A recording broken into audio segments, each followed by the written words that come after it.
Welcome to Fat Man on Batman. I am Kevin Smith. Hey! As you can see, I'm missing somebody, man. Robin or Batman, depending on where you stand, is missing. Marc right now is at the Castle Rock premiere at Bad Robot. So we had already, when he realized it was happening, we had already sold a bunch of tickets and stuff. So I was like, should I cancel the show or keep going? He said, you keep going. He said, but I'm going to try to get there at 9:30. So hopefully Marc's going to be here like in an hour, fresh off the Castle Rock premiere, and he'll be able to tell us all about that. But don't worry, you're not getting shortchanged. It's not just going to be me standing up here. I did bring a co-host, and I brought somebody who's from the world, legit from genre world, also employed in this business and shit. But before we go anywhere, let me just fucking point out for the record, folks listening at home or watching at home don't know this, but we started a half an hour late. And this is probably gonna sound like the most Hollywood fucking excuse, but Quentin Tarantino is at fault. They shut down Hollywood Boulevard, which has created fucking traffic all over the place because he's shooting the Manson movie right down the street. So, yeah, so if you were sitting there going, what the fuck's with traffic?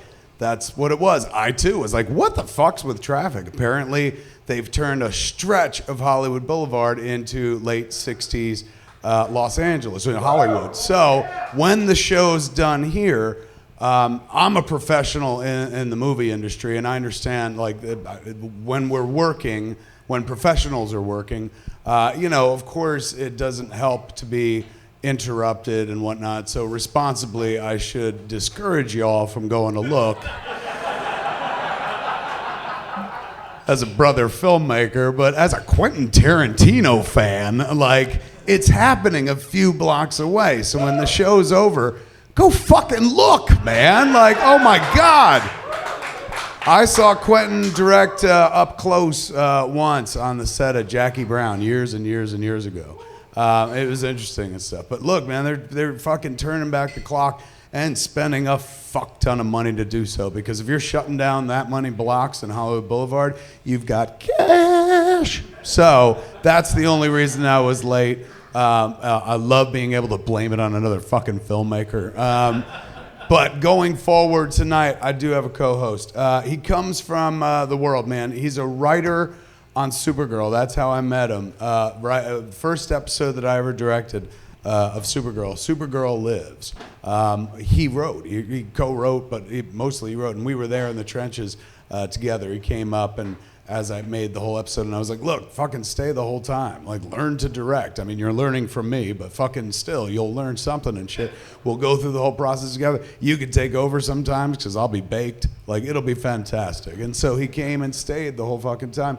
Next time I did Supergirl, he wrote on that script. Next time as well. So I met and fell in love with him up in Vancouver.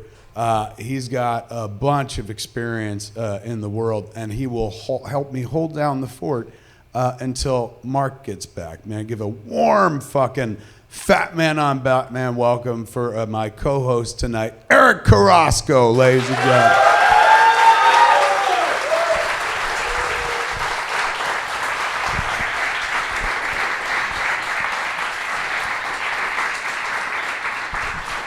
Hey, everybody.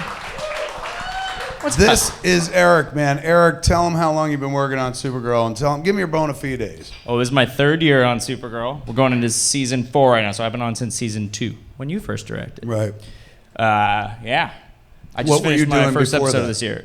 Before that, basically nothing. This is my first big job. Is it really? Yeah, I did a cartoon. I told him you had a lot of fucking bona fides, man. Listen. I did a cartoon for Netflix called Legend Quest. Okay. Possibly, maybe one of you has watched it. That's like the most you'll ever get. You heard all the woo. That's it. For Legend Quest. And I did a little bit of Justice League action on Cartoon Network. Nice. That was the We've DC seen Comics connection. What was the Star Wars short film you were involved with?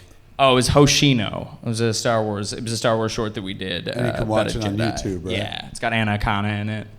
Okay, so now you've been working on Supergirl for a chunk of time. Eric is their in-house comic book guy. Eric knows a lot about the world, the source material and stuff. So almost all of the Legion of Superheroes stuff, that was Slick Rick over here, man. He's the guy that, like, if you hear any references or deep cuts or connections, comic books, usually it's coming out of him. How many people in the writer's room? Describe the writer's room on Supergirl. About 10 people in the writer's room. Have to write how many episodes? Had to write 22 episodes, 23 last year, 22 this year.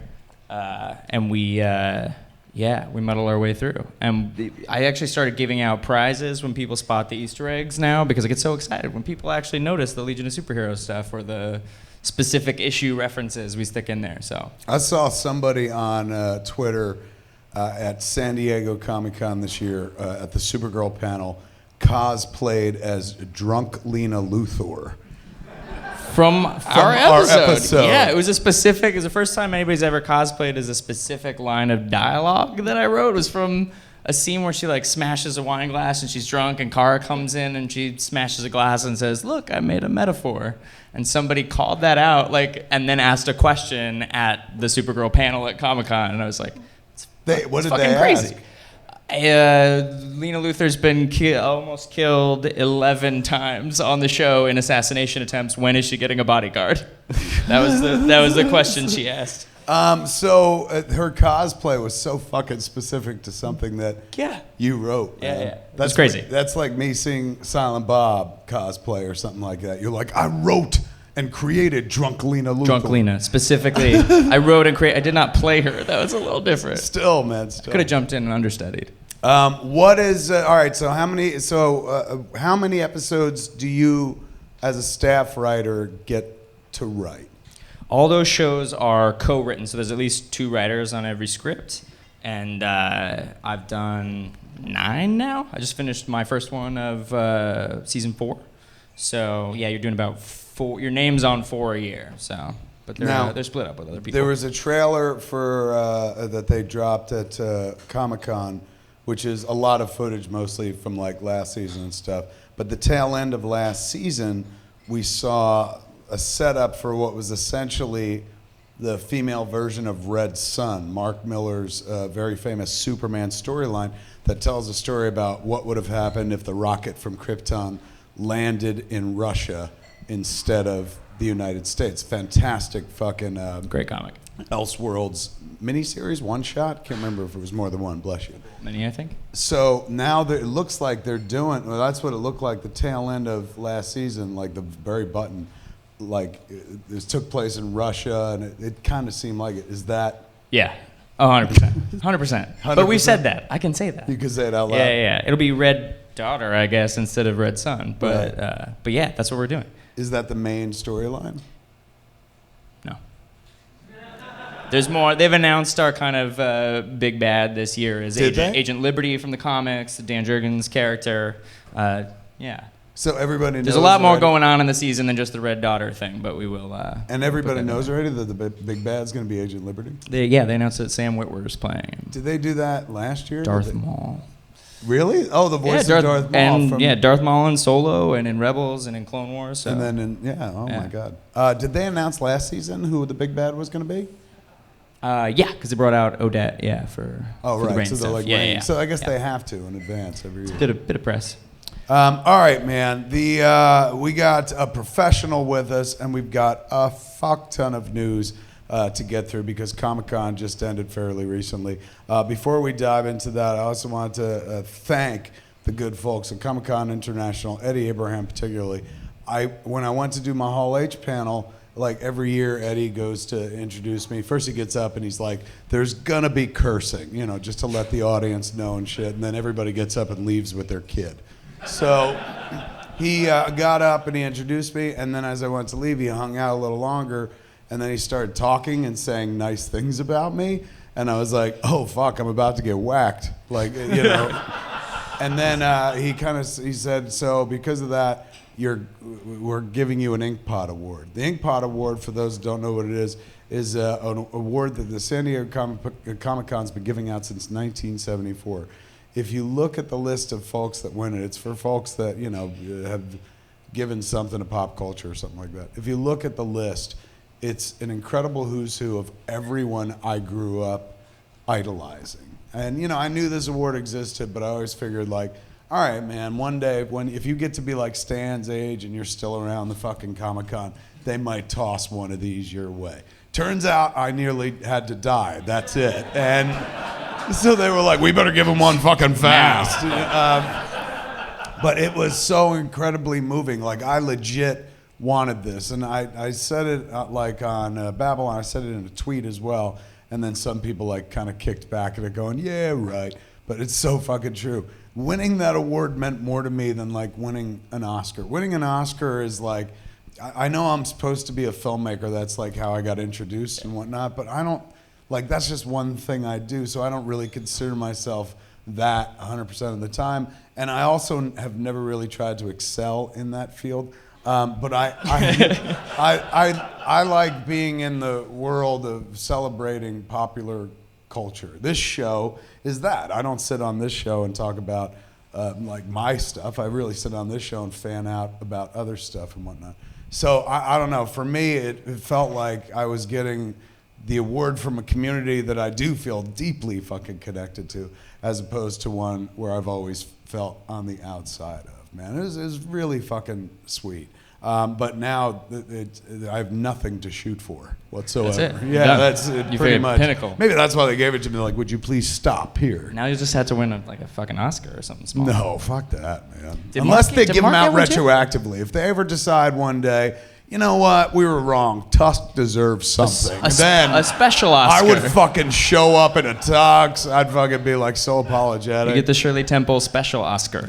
A little one? I would for like Walrus it to be all scarred up and shit, like Tusk himself. Fucked up, stitched. But yeah, so it was really wonderful of him, man. That made my Comic-Con. I used to love doing Hall H back in the day, and because so much of my identity was tied up in it, which is a dangerous thing because one year nobody was in Hall H. Star Wars. No Star Wars this year, so you had like a crowd. No Star Wars, everybody was there. So the year that they Star Wars sucked the crowd out, man. Like I definitely learned, like, oh shit, like.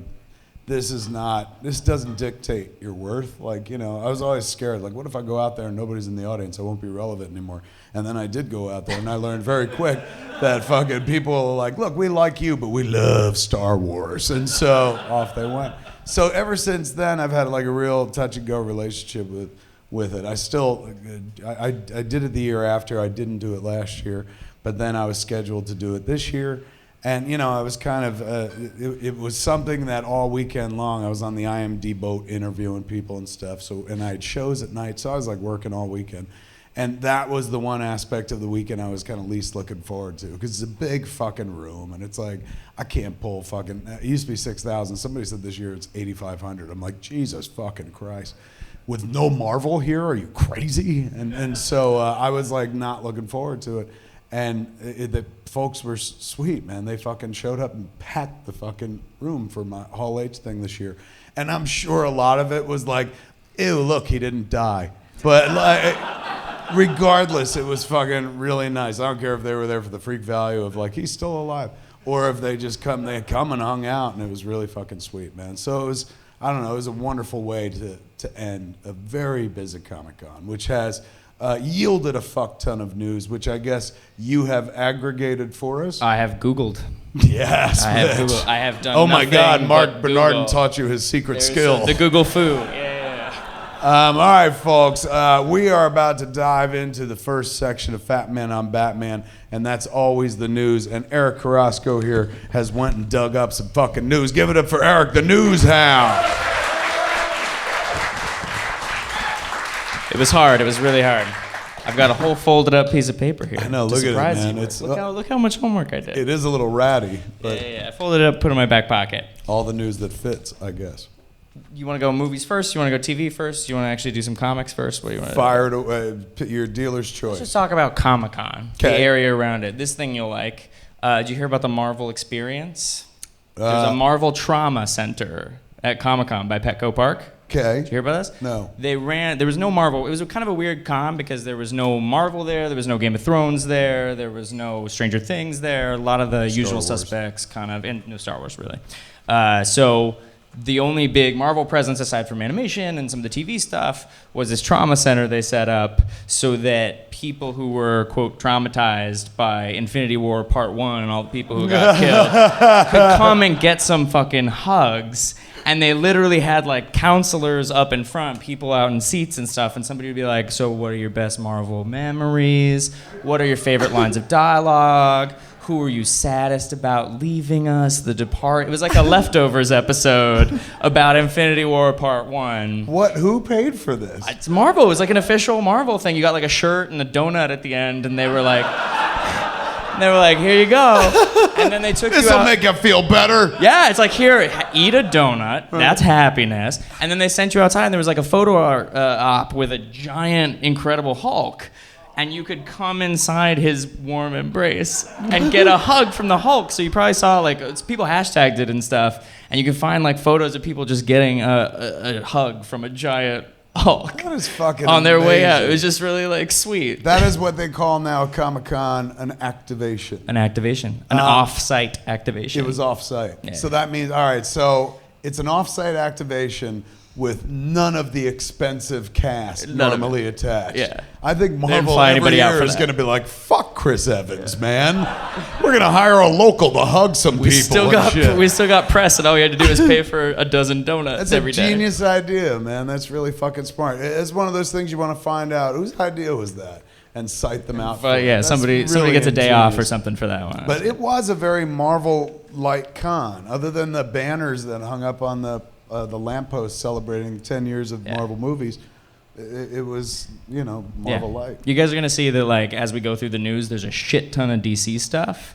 And it's not because I'm a corporate shill. It's because they announce more shit. Like, Marvel announced a couple comic books. Does that mean, is there a D23 coming up? Is that why they're holding Maybe back? They're waiting. Probably, right? They're like, fuck Comic-Con. We got our own con. I feel like every year they put more stuff into the D23 so people come to that. Other offsite shit. I did the Good Place experience. You watched The Good Place? I have not watched it. My wife watched it and explained it to me. It's a great fucking show. Yeah, a lot of people seem to like it. It is a show with a concept that I did not think would work. And they did a really, really involved installation where you come in and you basically enter a room with a video from Ted Danson and and they did like a Comic-Con specific little mini Good Place episode, and they send you into a town square, and it was really cute. The fuck, seriously? There's like a bunch of actors, and like they're like, you were not supposed to be here in the Good Place, and then eventually they freak out and chase you out, and they're like, you should go to the bad place, and they do a whole thing. In that show, how many people here watch The Good Place? Throw your hands together. In that show, was there a twist at the end of the season 1 that I understand? Are we spoiling it? I mean, did you just spoil it? We just spoiled it. I don't know. No, it's great. No, we didn't spoil it at all. But I mean, there is a twist, and you should watch it to get the twist. Did it then change season 2? Yeah. I have the show, I think more than any other, has this incredible ability to, like, every episode you think they've run out of story. Right. Every single episode they'll, like, push the whole paradigm of the show and be like, okay, I don't know how they're getting out of this one. I don't know how they're going to do another episode after this. Like, it's done now. It's done now. They've done all the show they can do, and then they do another episode, and they keep finding ways to, like, write themselves into these incredibly deep holes and then come out of it somehow. So who created the show? Mike Schur. Who's that? Parks and Rec guy. Did some Office. Yeah. And they're in what, season 2 at this point? Be coming into season 3. When they start up again. Yeah, when they start up again. So that was great. We want to do some. I guess we can do our news since I'm here. Okay, what do you got? Supergirl got some press. Supergirl got some press today after Comic-Con. Did you see the Shane Black thing? Yes, where Shane Black was like, I would direct an episode of Supergirl or He's Flash. coming for your turf. I know. I'm like, fuck off, man. Like, you got Iron Man. Fuck off. Kevin's. Look, Shane Black's an amazing fucking director and writer and stuff. I got to interview him on the boat this year. And I got to tell him, for the Predator. I got to tell him, man, I was like, there was this, when I was a kid, I saw this 2020 piece about him as a writer, because he was a spec script seller. He had written, there was a period where everyone was spec script crazy. You can write a script, have a bunch of studios bid for it. The bid would go up to like 3 million, 4 million or something like that.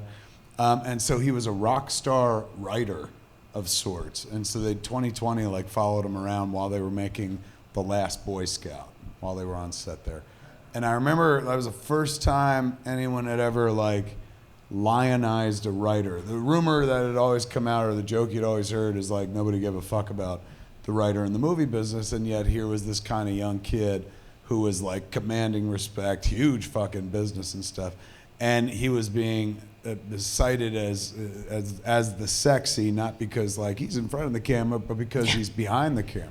So to me, as a person who was like into words at that point, I was like, oh shit, that gives me hope. So I got to tell him that and stuff.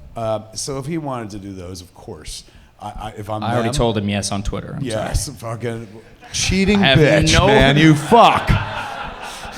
Yeah, oh my God, snap him up. But good fucking luck. That just seems like something nice a person says. You could see the interviewer go, I think it's Frosty or somebody from Collider. You see the interview go like, that is not what I expected you to say. I said, could you guest direct on anything? And you said, yeah, Supergirl. He threw that out there. It was kind of a little bit of a backhanded thing. It was like, you don't want to go on like Homeland that has like a really, really defined style. You maybe want to do like Supergirl. And then he goes like, I was in a hotel room at some point and I just turned on Supergirl and all of a sudden I found myself watching 2 seasons of Supergirl straight through from beginning to end. So I guess Supergirl. And the interviewer just kind of like takes a beat and goes, it's not what I expected you to say, man. Like, that dude did Kiss Kiss Bang Bang, which is one of the best films I've ever seen in my life. So, my God, give him Supergirl. Give him every CW movie if he wants to take a crack at it. It's fucking great shit. And have we also you heard anything about The Predator? Like good or bad? I heard that they screened some footage at Comic-Con, and apparently some roided out like mega predator comes and kills a smaller predator.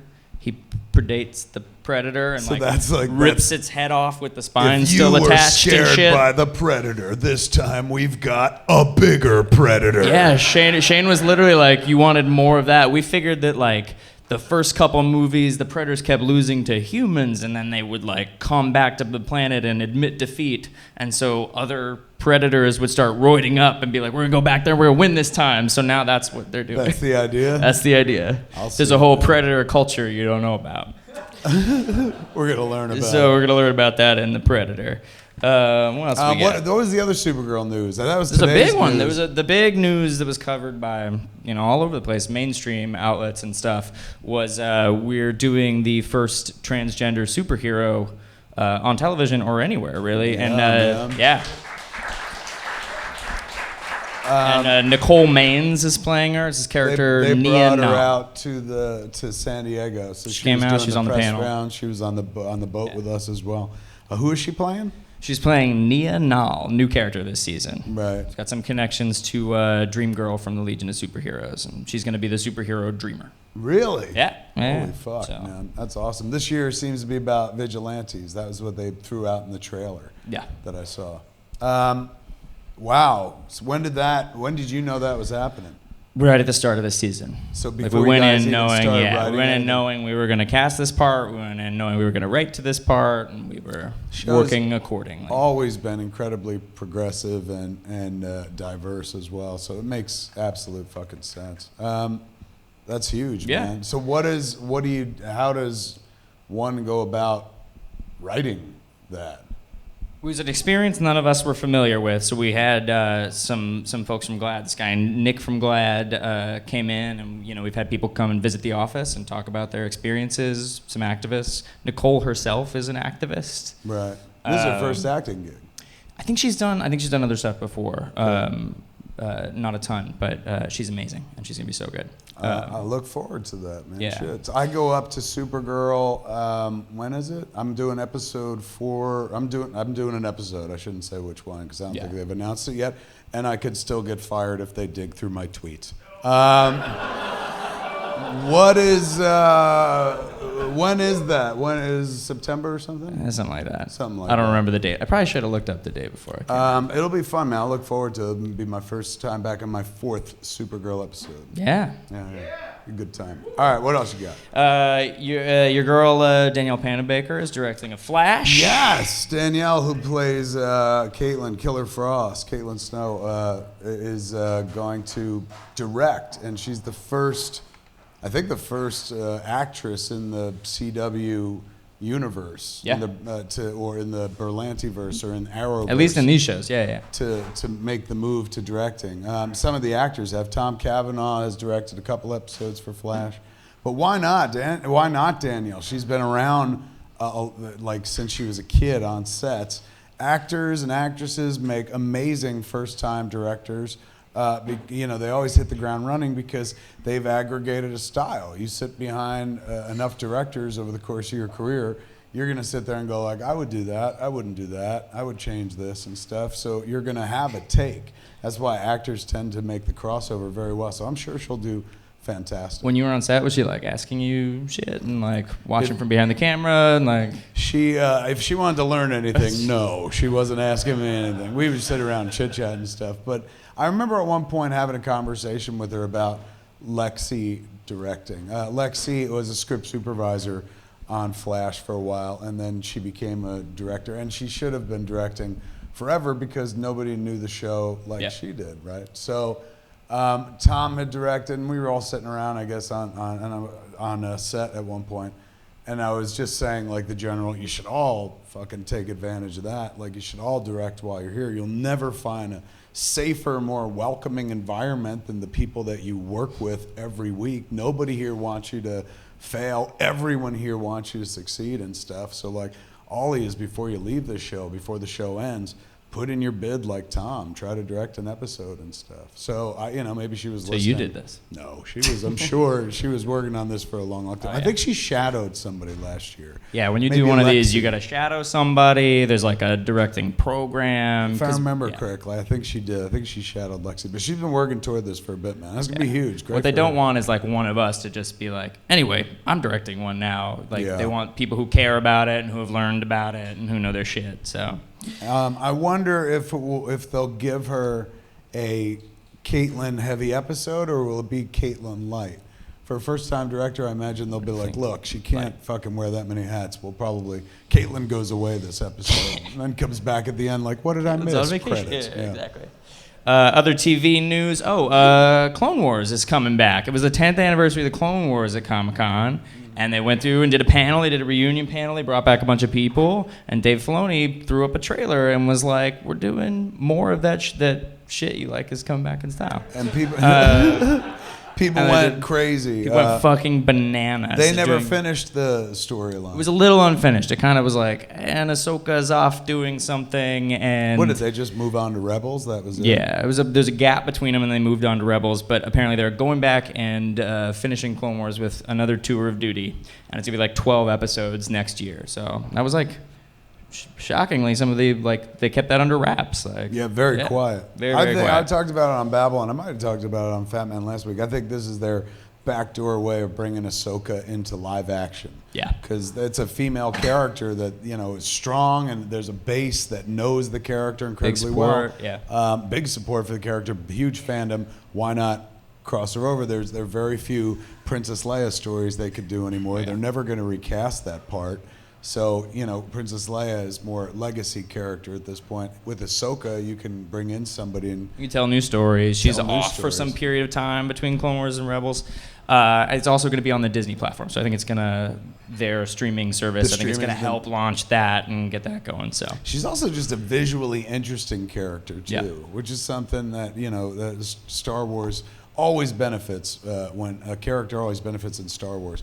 When they're, oh, look at that. They look fucking cool and stuff. But she would be more of a blend than we were used to. When they go alien, they usually go full alien, and the humans look human. And she's kind of very humanoid, like but she's got that. She's not, but yeah. While we're on Disney, you see the Iron Fist stuff? The Iron Fist trailer for season 2 looks...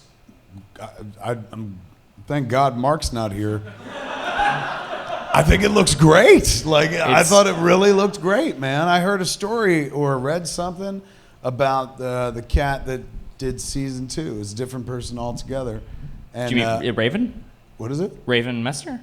He's the showrunner now. Yeah, for season 2. Yeah, he didn't do it apparently, or she. Is that a man or a woman, Raven? Man.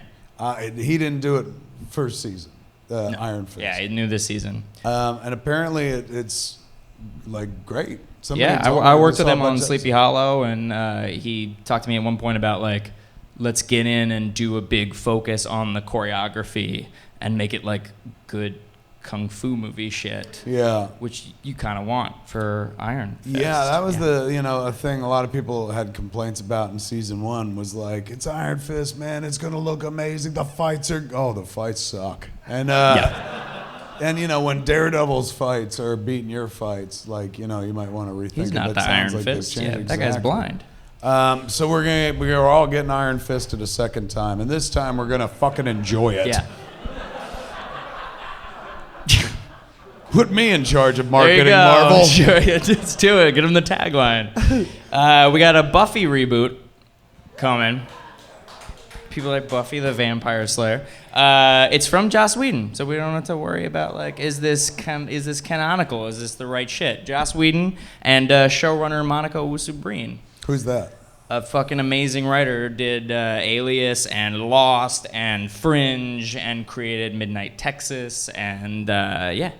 I don't know how far along they are. It seems like they don't even necessarily have a script yet. Right. No one's cast yet. I don't even think they have a network yet, but that's coming soon, and they kind of announced that during Comic-Con. You were a Buffy kid. I was a huge Buffy kid. And in writers' world, they still use, in writers' rooms, they still use Buffy terminology and stuff. They had all this stuff like, if you're just looking for like the random science thing or magic thing that you're dealing with this episode, they called it like phlebotinum. And so we'd just say like, and then they get the phlebotinum. Right. And then there's also Big Bad is a term that comes from. Yeah, I use it. I literally use it at the beginning of this. Yeah, Big Bad. Yeah. So as a fan, when you hear, hey, it's coming back, where do you stand? I'm stoked, but I also don't know exactly what they're doing with it. They said reboot, which makes it sound like Buffy herself is coming back. Oh, is that right? They said that would make sense. They said with a black lead, but they didn't say like a black lead who is playing Buffy or not. So there is a world where it's kind of a sequel show. There is a world where Buffy is remake is Giles to some degree or something like that. Do the Creed with it. Like where she's the teacher and she's got to teach the next Slayer or something like that. Do the Cobra Kai Buffy version? Yes. All right. Well, not a lot of information on that. And then we got there's so much more DC stuff. Jesus. Dig in, man. Jeff Johns announced he's writing Stargirl, writing and executive producing a 13-episode season of Stargirl. This is one of my favorite DC Comics characters. For the DC Universe app? Probably. Yeah, I think it is. Yeah, I think it is. And it's with Berlanti, and he's doing it as well. Which now takes his total to like 16 shows or something. Berlanti did Titans as well, right? Mm-hmm. AKA and Doom Patrol. Batman show. Yeah. The forthcoming Doom Patrol. Did they show anything from that? No, they haven't shot anything. No. All right, so... I can't believe this is the first Fat Man on Batman show where we got to say fuck Batman. No. I think we've said it before, particularly during the age of Affleck. Sure. Write your headlines. Kevin Smith says, fuck Batfleck. No, that was you. Okay, so Stargirl on the DC Universe app. First off, this app, I'm of course down like a evil murderous clown to buy this app. It's like $75 a year, so I'm in to begin with. So they don't have to try to win me. That being said, I'm happy he's getting to do the series. It has a tie to his sister, if I remember one of the episodes. Very personal character. Very personal character for him. So that's cool. Poor Jeff's been in a untenable position for a long time as the guy they put in charge of those DC movies, and he's kind of hamstrung from getting anything done, that looked like the comics within the Snyder stuff, it seemed like. But they, kind of showed him the door, or he took a producing deal or whatever, so he's not doing that anymore. Just as it looks like DC has found its footing cinematically. Like, obviously, Wonder Woman was a triumph last year, but the two big fucking trailers that came out of Comic-Con are both DC Warner Brothers movies. Aquaman looks fucking phenomenal. It really does. Absolutely phenomenal. And Shazam looks fucking fun. It's fun. It might accidentally induce a child to enjoy a comic book again. Like, Oh, it's fucking crazy, It looks so good. So they might have actually found their footing, and you know, all three of those movies have distinct Jeff fingerprints on them. Oh, yeah. And now he's not going to be there in the job to enjoy the spoils of victory. But I sense he's a writer first and foremost, and being able to go create a show like Stargirl probably, you know, is good for him, good for his soul, good to be making something as opposed to like, you know, trying to be like, don't do that. Oh, they did it. You know. Yeah, it seems like the character that is most important to him, and now he's got 13 episodes to do it. It seems like he's doing it all himself. I don't know if he'll hire a staff or what, but it seems like he might write all the episodes. Seems like he's just doing it. I wouldn't be surprised if he wrote all the episodes, considering like his output as a comic book writer was insane. He was writing a couple monthly books at one point. So he's certainly, what do they call that? When you write a lot? Prodigious? No, what's the word? Prolific, thank you. I smoked that word away. Prodigious. He's certainly prolific. He could actually wind up writing his own, every episode of that series. Yeah, Has that been done before? Does anybody do that? Yeah, a few people do Aaron that. Sorkin wrote all the episodes. Does all the, So we got a little bit of that. We got a little bit more DC news. Lobo is coming to Krypton. Are you fucking shitting me? They're doing the main man. For years, On everyone's Krypton. waited for a movie, and the first one's gonna get him is fucking Krypton. Yeah. So he's part of that universe package of characters? Yeah. Wow. Believe me, I tried to get him for Supergirl, but Krypton got Lobo. You would imagine that, like, if the beauty of the Supergirl world license that they've got for the TV show is it does give them access to Superman's toy chest. Yeah. They share a lot of the same characters, but this one, for some reason, they wouldn't let you guys do. Because there was a rumored movie, and there was, I'm sure that's somewhere. And then there's this. Maybe Krypton was just dibs right away. I'm certainly, no disrespect to Krypton, but I assumed the first place we'd ever see him would be in a movie. But to afford his space motorcycle. Yeah. Uh-oh. All right, well, fucking, that puts Krypton. They tried to get me with Brainiac, and I almost watched it, but I got busy. He looked good. Yeah, he does. And now they might get me with Lobo. Is that a season 2 thing? Yeah. When it comes back, it'll have Nightwing and Flamebird doing Kryptonian mythological shit, and it'll also have Lobo doing biker shit. Let's give him credit, man. I remember when they first announced the show, it was like Superman's grandpa. Fuck this show. But they're finding a way. It was like Adam Strange. Yeah. It's like shit you like. The inclusion of Adam Strange really made me go like, Jesus, that's a clever idea. So it looks like they're playing with a lot of the toys and whatnot. I wouldn't be surprised if they get to Legion as well. Yeah. They got to be able to play with those. All right, man. I got to check that out. Still watching The Walking Dead?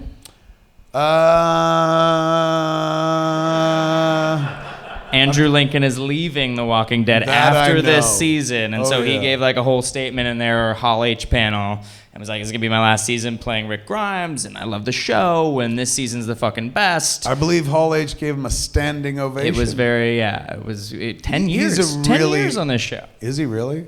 Yeah. Nine seasons, 10 years. Such a good guy, really good dude, man. And he stays in character. I was down there shooting like wraparounds for some horror weekend or something like that. It's fucking so hot. That's all I remember is like, how do you fucking people work in this? And everyone, between was like being themselves and shit. And then I went to talk to him, and he stayed in Rick with the American accent. And I was like, I thought he was doing it for me. And I'm like, I know, dude. Like, and he was just like, it's just easier. Like when you don't want to spoil it for a young child. I guess. They kept it for you to preserve the illusion. You're not Santa, But he said, no, it's easier for me to kind of stay in the fucking zone. And I was like, all right, fair enough. He said, part of me will always be a zombie slayer from England. That was part of the Hall H statement. Yeah. I wonder if he steps away for a time, but then comes back. Because it's deep in his DNA at this point. Robert Kirkman said some really nice things about him when I interviewed him for the IMDb before Comic-Con began. And he talked about, I think he was the first one, he broke the exclusive to say, yeah, Andrew is going to leave. And he said something really nice about, like, this guy's my friend, man. He's been sweating his balls off in Georgia for the last, like, 7, 8 years and shit, away from his family. Like, of course I want him on the show. Of course he's Rick, but, you know, I'd like to see him be happy on a personal level as well. So that's huge. I never imagined we'd see that. Walking Dead without Rick. Yeah. But, you know, they've got 112 characters right behind him, so... That means I bet you everyone's breathing a sigh of relief. They're like, ooh, that means I'm not dying this year, you know. They need the rest of them. Star Trek, we got Captain Pike from the original series and also the movies, who came in at the end of last season. So Star Trek released a trailer. On the TV show? On the TV show. Anson Mount playing Captain Pike came in at the end of last season. This season, they released kind of a trailer of footage from it. Looks a lot more like the 2009 Star Trek. Has a lot of the action that people watching Discovery in the first season were like, Star Trek is thoughtful. Star Trek is not fun and action-packed. And this is action, but it looks like there's fucking spaceships spinning around and like jokes and stuff. So wait, what was first season? Too thoughtful?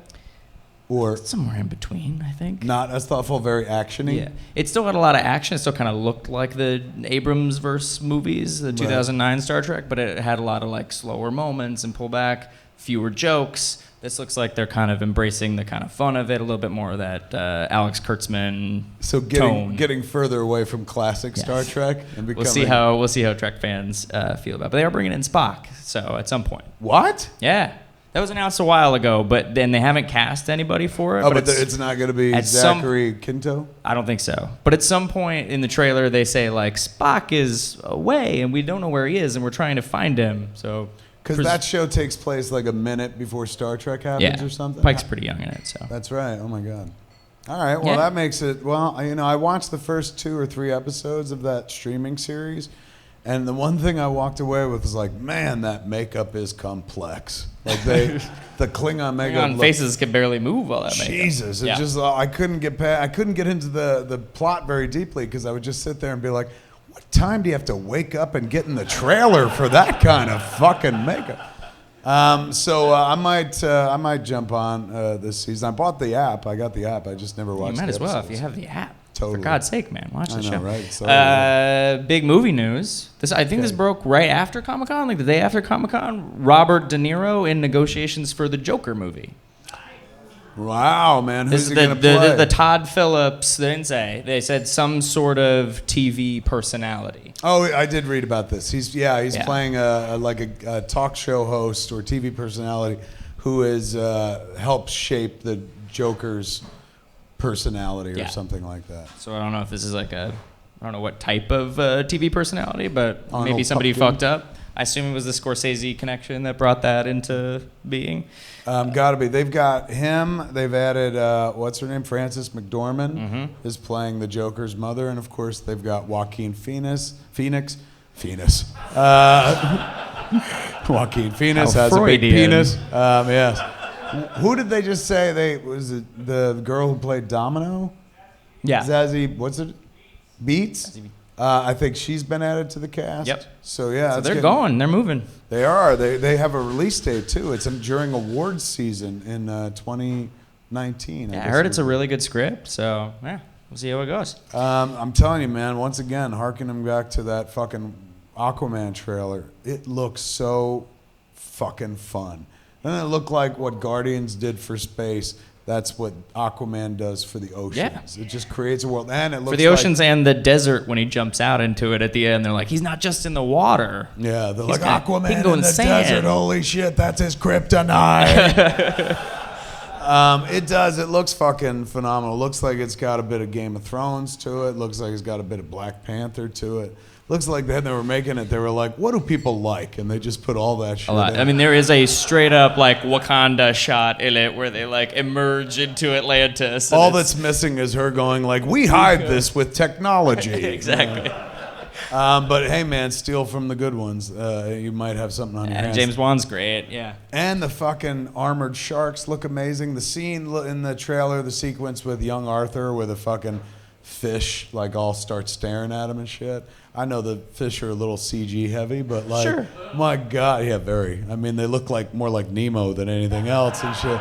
But that was a cool ass moment of just like, oh, that's fucking metal. Although, man. like, don't they tell you, like, if a shark is attaching you to punch them in the nose, and then they just fucking ram the glass with their nose? And I'm like, I think this would injure the sharks. It was my first time I was watching this cool trailer. I was like, taken out of that badass movie by going, like, what's going to happen to that poor fucking shark?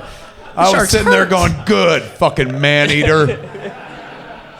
I don't care who you're fucking friends with. People found that on the Aquaman poster, they had used just like a Getty Images shot when you like search shark in Getty Images and just put it on the poster and stuff. Poster, so, that's one of the sharks. Yeah, the poster seemed a little bit rushed. Look, I could give a fuck about it being a Getty shark, but they have your money. Why did they shoot him like not underwater? He looks like he was shot with like fucking wind blowing through his hair. Yeah. And then they surrounded him with fish and whatnot. Just put him in a fucking pool and take the picture. Although like the rest of it looks like hilariously expensive because like their hair's always moving like they're underwater. I'm like, that can't be cheap. Like, but they were like, we spent all the money on the movie, so here's $3 for the poster shoot. Please make it work. I didn't go, of course, but I heard that their fucking presentation in Hall H was just huge. Oh yeah. And they had like a big ass video screen pouring water, and Momoa comes out and shit. There was a whole like setup for you to take a picture with his trident and a black Manta life size like thing coming at on you the floor. like on the floor of the showroom. That was the other thing in the trailer. They were trying to make it happen. They showed us the trailer the day before it dropped because James Wan was on the boat being interviewed. And he was going to do, and did, a commentary track for the trailer that's up on IMDb. So we got to see the trailer. And seeing Black Manta depicted as Black Manta was breathtaking. I assumed, they'd be suggestive, like, oh, he'll have a black costume with red eyes. But nobody's going to do that goofy fucking... giant head? Yeah, the head that looks like Stewie from Family Guy. And fuck, man, all of a sudden we're playing the trailer and you see fucking Black Manta practically step out of the Super Friends and shit. And I was like, fuck! Like I screamed real loud and shit. So fucking delightful. That was my biggest reaction to the trailer. It was Black Manta. Oh my God. Cool. And it's not even like he's the main character. He's just some other shit that's going on. And they said they're going to use him in all the movies. He'll always be like a background and shit. Spoilers. So, yeah, because it looks like Patrick Wilson's the bad guy in this. Orm, Ocean Master. Yeah. James Wan I gave him a huge fucking hug, didn't let him go, where I was like, oh my God, you did the Lord's work.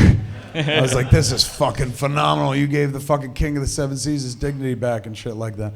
I asked him, on Thursday of Comic-Con, you start seeing first the Lego build of Aquaman and then some of the action figures and the dolls that they put out in pre-release and stuff. He's got a version of the orange shirt.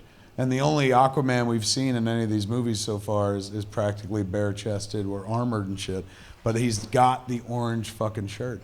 So, I was talking to James Wan. I was like, man, the orange fucking shirt, goddamn fucking Black Manta, like Ocean Master's helmet looks like Ocean Master's helmet. Thank you for keeping it close. Why though? And how were you able to make it work? And he goes, the designs aren't broken. They're beautiful. So we just leaned into them and stuff. If anything, we try to explain more things. Like he's like, Orm is named Orm, and in the comics his other name is Ocean Master, his supervillain name.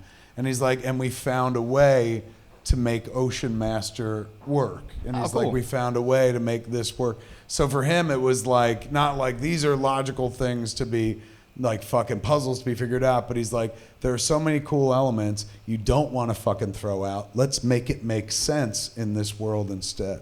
So the movie seems like it was fucking made with love, man. And then the Shazam trailer, like I did not know they were making big with superheroes. It's really, it really does look like it too. Like it it's like there it is. Like, and he, I remember when I first saw the picture, it was Zachary Levi, right? Wearing the suit. And I was like, oh fuck, they're ruined. From what like in the world that the picture somebody took. But man, it fucking plays. Like the suit totally works. Yeah, when it's lit, it works a lot better than when it's like a paparazzi shot from it. Yeah. It's got a hoodie on it too, like the Shazam the Jeff in the comics. version in the comics, yeah. Although it's like, because he kind of does look, even in the movie, he looks a little like plasticky in a weird way, but in a very intentional, I think, way. Like it's like this is what the kid. It's almost like his action figure coming to life, and like a Jingle All the Way sort of thing. Dr. Sylvana is the villain, I guess. Yeah, it seems like. Yeah, man, that looks good. It looks like they're on fucking firm ground. Yeah. Happy for them, you know. They came with some Wonder Woman footage too. Did they? Yeah. They didn't put that online. Patty Jenkins, that's not online yet, but Patty Jenkins brought in sequel footage from Wonder Woman 1984. Anybody describe it? Anybody say what it was? Yeah, it seems like a really great Mallrats sequel. She's in a mall. She takes care of a couple of bad guys in the mall, strings them up, saves a kid, and then goes she buys running. some chocolate-covered pretzels or something. And it's like an that? 80s style mall.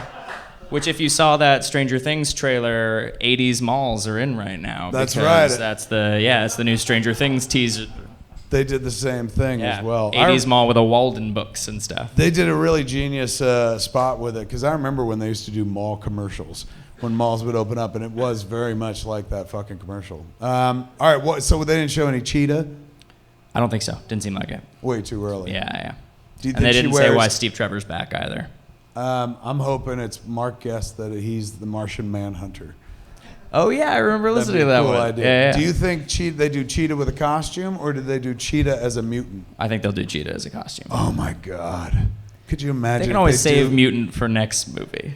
Or you could do both. If she's all nutty and puts on the costume at first and then starts drugging up and shit like that. Seeing anyone in that costume is going to be fucking amazing if they can pull it off. Like when you look at the cartoon, it kind of works. But when you try to imagine anyone, let alone Kristen Wiig, wearing a fucking furry costume. I'm so into it. Oh my god, I believe. But if anyone can pull it off, Patty Jenkins. Called James Wan. This stuff isn't broke. Let's be That's loyal true. to it. Absolutely. We're gonna get the actual furry costume. Yeah, man, they seem to be fucking doing quite well right now. They're taking some heat for the Joker movie, but that'll pass as well. No word on Batman though, huh? No. Nothing on the Matt Reeves front. None at all. Interesting. Yeah. It's nice that they're not notably absent. Yeah, nice that they're not sitting there going like, we need Batman. They're like, look, I forgot we had all these other characters. And that seems like they're starting to play with them. Yeah. It's a good idea. We also got trailers for Godzilla, King of the Monsters. I saw that fucking trailer. Oh my God, It's classy as fuck. It leans so hard into scary monsters. Like, look at the wonder of these things. And here's Mothra opening her wings. What are they calling them? The Titans or something like that? Because I think they got tired of saying mutos. Is that what it was? In the first one. Yeah, what's so weird is like the movies that that they're basing them on were made for like fucking $2.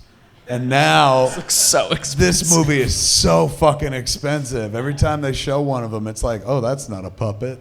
Like, that's not a guy in a suit. Like, it's just spending serious fucking money on it. But oh my God, once they showed the shadow of Monster Zero, King Ghidorah, that was fucking nuts. I was like, this is the world we live in. We're getting him back. The king is back. And then fucking Tywin Lannister says, long live the king. So I guess that's who wins the Game of Thrones. Oh my God. Godzilla. And they got Mothra, Rodan, Godzilla, and King Ghidorah. That's it? Four of them? Yeah. Fuck, that's awesome. And the trailer looks fucking bleak. It looks like, and I'm not spoiling anything, it's in the fucking trailer. It looks like the Earth gets wrecked, and then the fucking monsters come back. Oh yeah. Which I guess makes the whole plot of we need them, because you're like, who fucking needs that? But apparently they're gonna stop whatever that was. Well, it seems like they keep saying in the trailer, I don't know exactly how, but that humans did this and humans ended the world, and now the Titans got to save us. So it seems like maybe kind of a return to the Godzilla that is a nuclear parable, that is a save us from ourselves sort of parable, or a what have we wrought sort of story. So they're going back there. I'm in. So it's basically they're all gonna fight, right? Yeah. All right. I hope so. I don't want to go and they hug it out. I certainly don't want them to be friends. I don't know if I kind of want to know if Mothra and Godzilla fight, because they've fought before, but also they're kind of friends in some of them. I also think Mothra is the first one down. With those wings, it's just you're too fucking delicate, too pretty for this fight. Too pretty for this world. Just fry the wings off, and then it's just a worm on the ground, fucking away. Yeah, man. And then Rodon's like, and he eats him.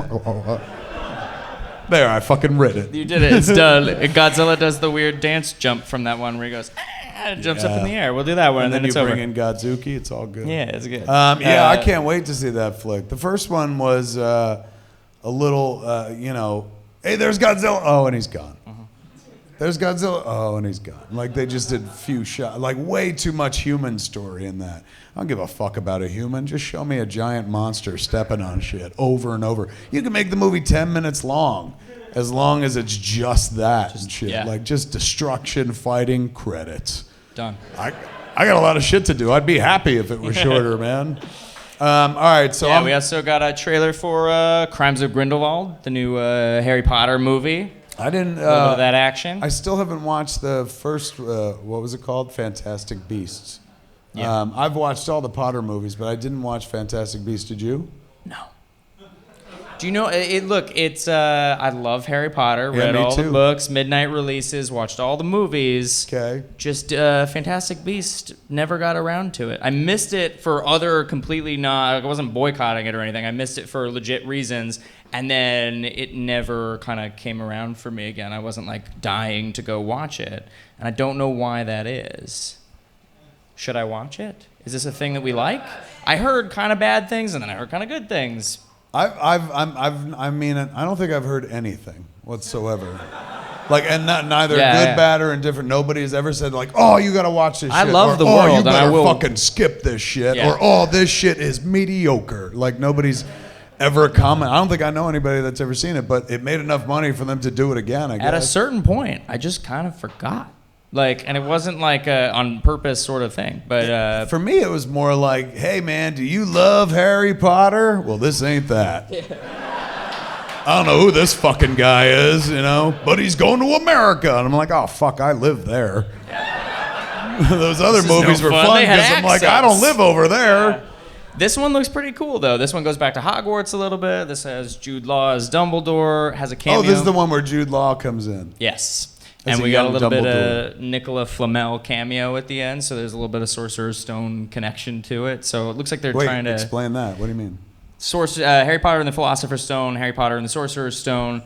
Nicola Flamel, real-life alchemist guy, is kind of a minor character in it. It's his stone of immortality, his alchemy. So they reference him in the other movies? They've like referenced him in the books and stuff and referenced him in the movies, and he has a whole scene in the trailer where he comes down. He's like, I'm Nicola Flamel. And so if you know that world, that's a big deal. If you know it real well, it's like a big deal. But they're clearly trying to dig real hard into the Harry Potter stuff and like actually get it into the world of stuff people are I think they should, because that's part of the reason I didn't watch the Fantastic Beasts. I'm like, well, it's Potter adjacent, but it's not Potter verse. But if you put in fucking Dumbledick, I'm totally fucking there, man. And you're seeing like sexy Dumbledore like teaching at a school. So he's like, you actually like see him in a class with students and shit. Vital and, like, it got me really excited. It was really good. Not just lecturing Harry all the time and being like, well, Harry, I'm gonna try to forget this shit, and then puts it in as pensive and whatnot.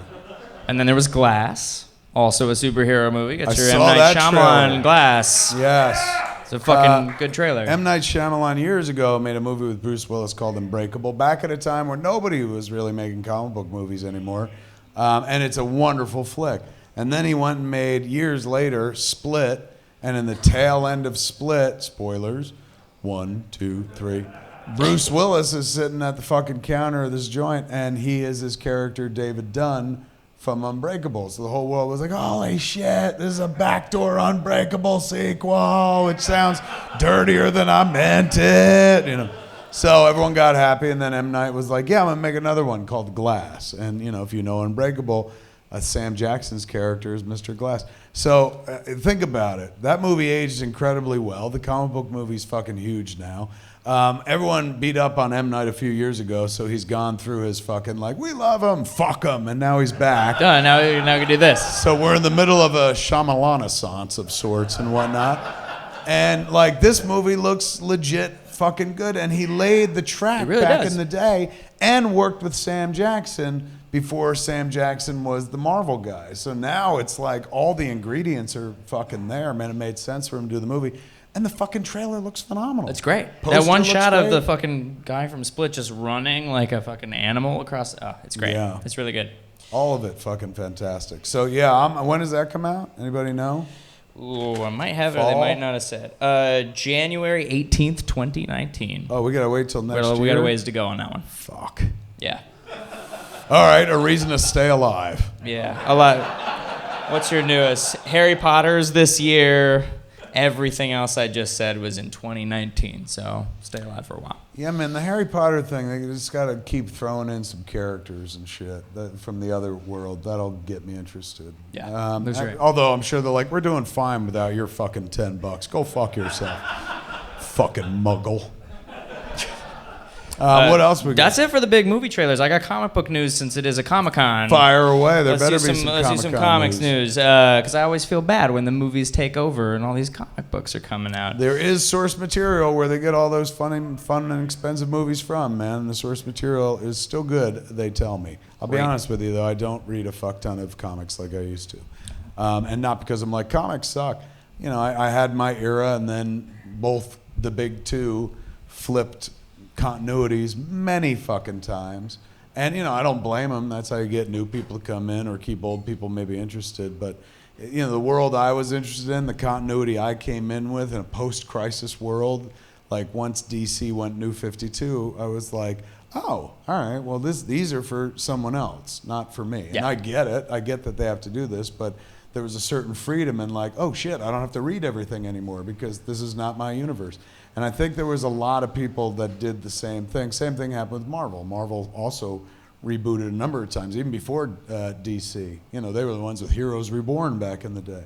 So, you know, once you realize, oh shit, like this, it's a medium that's always going to regenerate itself with fresh blood, fresh storylines, fresh writers, fresh artists to appeal to a younger generation. Suddenly I was like, oh, I don't have to read everything. And so now I'm way more fucking selective about what I read. What I've been getting hit with a lot on Twitter this week, to the point where they pushed me over the edge, is we were talking a few episodes back about Star Wars movies. Instead of Solo, do a Darth Vader movie, because you could do the Jesus years, you know, between fucking the Revenge of the Sith and fucking Star Wars and shit, like the Rogue One era. How do you get to Rogue One where he's a fucking badass and shit?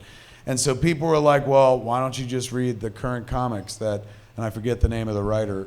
Anybody? Right? Kieran Gillen? Is that his name? Yeah. It's a guy. Yeah. And he's writing about Darth Vader. Who did the Darth Vader series? Yeah. It's really good. That's what everyone's saying. They're like, it's fucking dope. So I might actually dive into that and read that. Who publishes Dark Horse? No, Marvel has that. Marvel, it switched over. Yeah. Right. And they got new comics coming out. They got my friend, actually, Jody Hauser, is a great comic book writer, is putting out the first kind of arc, Age of Republic. So going back to kind of the Clone Wars prequel era and doing like the first issues like a Darth Maul thing. And it's all going to build through the Rebellion era and then the Resistance era, and they're doing like a 24, 30 issue, like a maxi series that takes you across the whole span of the saga with different writers and artists and stuff. So wow, man, that's happening. That's kind of a big deal. But they've got the numbers. Like all those Star Wars books are selling for them, right? They must be, and they keep making new ones, so they must be. You also got Grant Morrison and Liam Sharp getting on Green Lantern, which if anybody should be writing Green Lantern, it's Grant fucking Morrison. Are you serious? Yeah. That's such a good idea, man. It's gonna get into the weird shit.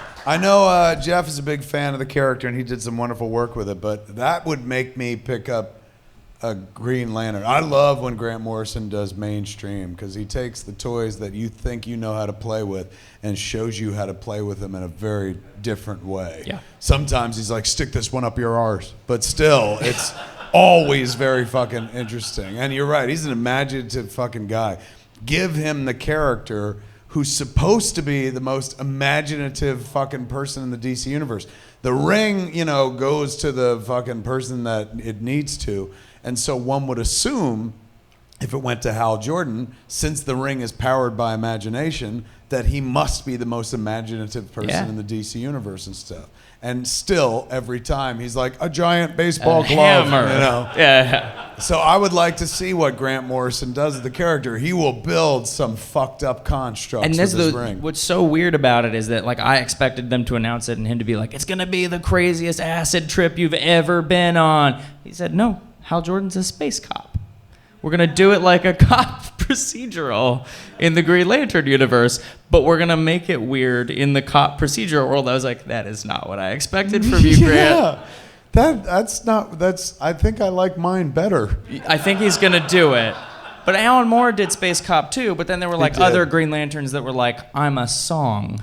I'm a song given life. I'm a math equation, and I'm a Green Lantern. Are you talking about from the Swamp Thing? Do you remember the issue of the Swamp Thing run where it was a planet of vegetation? Swamp Thing was like jumping around the galaxy. His consciousness was like out in space. So he's going throughout the galaxy trying to get back to Abby on Earth and stuff. And wherever he goes, he builds like a body, a husk out of the plant life. So he goes to this one planet, lands, and builds a body, and there's like millions of screaming voices because all of the vegetation is sentient. So for him to build a body means to kill all these fucking people. Yeah, such a good fucking story. It's so good. All right, so that's cool. So we got that, and we got Kelly Sue DeConnick, one of my favorite comics writers, working with Robson Rocha and doing, speaking of Aquaman, doing a big reboot of Aquaman and making him cool again. So they're going all in on the Aquaman thing.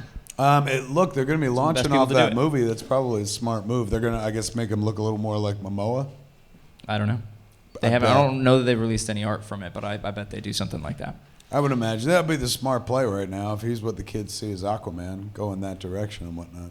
The days of the orange shirt and blonde hair are long behind us. Yeah, and then there was the Eisner Awards, comics big award night. The Eisner Awards got your Inkpot, the Oscars of the comic book community. Yeah, big winner was Monstrous. Marjorie Liu wrote it. Yeah, there's the Monstrous fan. She did it with Sana Takeda, and it won fucking everything, including winning Marjorie Liu the Best Writer Award, shared with Tom King. Wow. But the first woman to win Best Writer at the Eisners, which is crazy to me. Are you fucking shitting crazy? Me? Oh my God, give it up for history, man. Marjorie Liu. She was cool about it. She couldn't believe it either. She went on Twitter and she was like, I'm the first? That's nuts. So, when you say she shared with Tom King, they didn't write together, but they tied for Best Writer, which is crazy. So I guess there's an even number of voters for the Eisners. His was for Batman? His was for your body of work for the year, and I wasn't there, but apparently, so Nichelle Nichols from Star Trek, Uhura, was kind of announcing it, right. And she kept having to say it because Tom King did a Batman Elmer Fudd crossover this year, so every award Tom King won, somebody up on stage had to be like, and Tom King for Batman Elmer Fudd, and so they were befuddled by this. Have you read the Batman Elmer Fudd? It's super cool. It's like so much cooler than you'd think. All the crossovers they did with Hanna-Barbera are really, really great. The Elmer Fudd one's the best one. It's one issue, so you could just like read it. Give us a breakdown. They're like dead serious takes on the Hanna-Barbera character. So it's a gritty noir hunter version of Elmer Fudd. And Elmer Fudd's looking for a rabbit the whole time, or no? No, he shows up in a bar in Gotham City and goes on from there. But what does he want? It's who's he hunting? Wabbits. Well, wabbits. You guys should read it. It's great. I'm diving in. Who else? Is there anybody else in here? I mean, there's a lot of Eisner Award winners. Keep going. But the big ones are Marjorie Liu, and you got Mitch Gerads won Best Penciler for Mr. Miracle, which is also fantastic. Right on. And then Sana Takeda won a bunch for Monstrous. Best cover artist, best painter for Monstrous. It's called Monstrous? Yeah. It's a continuing image series. It's been around since like 2015. I read the first arc. It's a girl with kind of tentacles come out of her arm, and she's like a monster figure, and she's learning to control her power and shit. So fucking A. All right. Yeah, it's pretty cool. Worth checking out, man. Yeah. And then Batman the Animated Series coming out on Blu-ray. That was the last piece. I wrote that in at the end. Finally, everything. Finally, the whole thing comes with Mask of the Phantasm and Batman Sub-Zero. Surprisingly cheap. It comes with Phantasm as well. It comes with the 2 movies that came out in that era. I know, I'm like, I shouldn't give a fuck because I'm like, I can watch them on fucking iTunes and stuff like that. But that is sweet, man, having that box set. And I saw the box. They did a restoration for it, too, so it looks unreal good. What do you mean? Like, they showed a split screen. I was at this panel, and they showed a split screen of what it looked like before and then what the Blu-ray looks like. Right. And everything is smooth, so when, like, the camera's panning or tilting or whatever, instead of being kind of, like, jittery down, right. It's like a smooth fucking tilt and pan now. All the colors are cleaned up. They fully remastered it. I kind of couldn't believe how good it looked. Fucking A, man. Yeah. All right, then I'm definitely... So there's that. You can pre-order it. Hopefully they'll send me a free copy, but I'll buy one as well. You can buy it. Is that all the news? That's all the news is fit to print. That is all the news. Give it up for Eric. He brought you your news.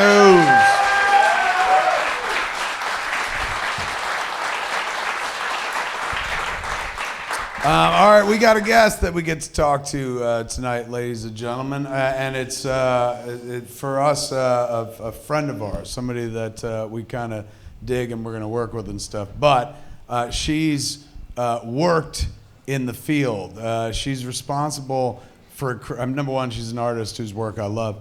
Number two, in this world particularly, did you ever see the DC superhero girls? Anybody watch that? It starts with an amazing little theme song. Get your cape on and let's take flight. We can be who we like. Get your cape on. It's definitely for little girls, but this 47-year-old man loves it as well. It's a great take on the DC universe, like with kids, essentially all the characters as kids who went to school together. School? Yeah, heroes and villains. Are they in middle school or? I mean, it looks like high school to me, I think, but we'll be able to talk to her. Pernille designed all the characters, man, and these characters I see all the time because I love the cartoons. But Jason Mewes' kid, Logan. That's all she plays with. Minnie Mouse and the DC superhero girls. If you've been near a toy store or an airport in the last year, man, they sell them all over the fucking place. But we're going to talk to her about drawing and design, man. She's from Denmark, so I have a hard time with the last name, so I'm just going to say, Pernille, come on up, man.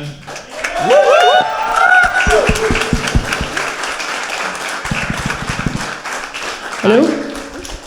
Fill in the name. Do the last name. Ørum. Oh, fuck. Oh, we were never going to get that. Totally. He asked me, and I was like, Aurum? Yeah, it's close enough. It's good, yeah. Pernille's out here because she just went to Comic-Con for the first time. Is that it? Yes. How long you been drawing?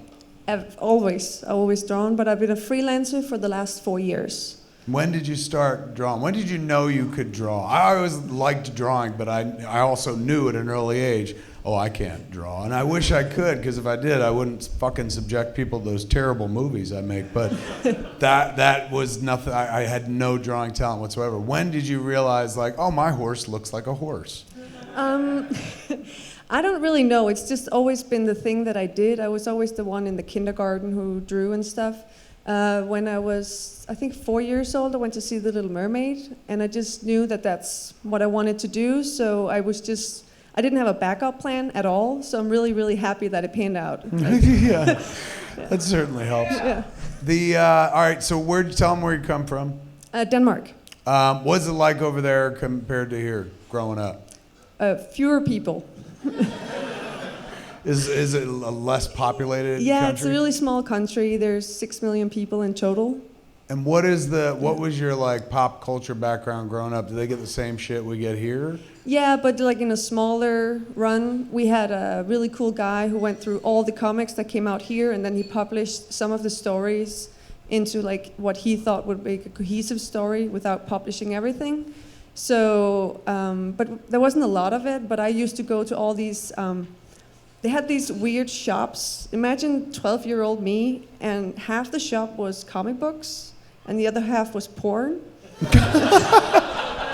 So that's how it is. So I always went in, and then I went to the left, and I went through all the magazines and stuff, and I was collecting Spider-Man a lot. And this guy, there was some web shooting going on there, I'm sure.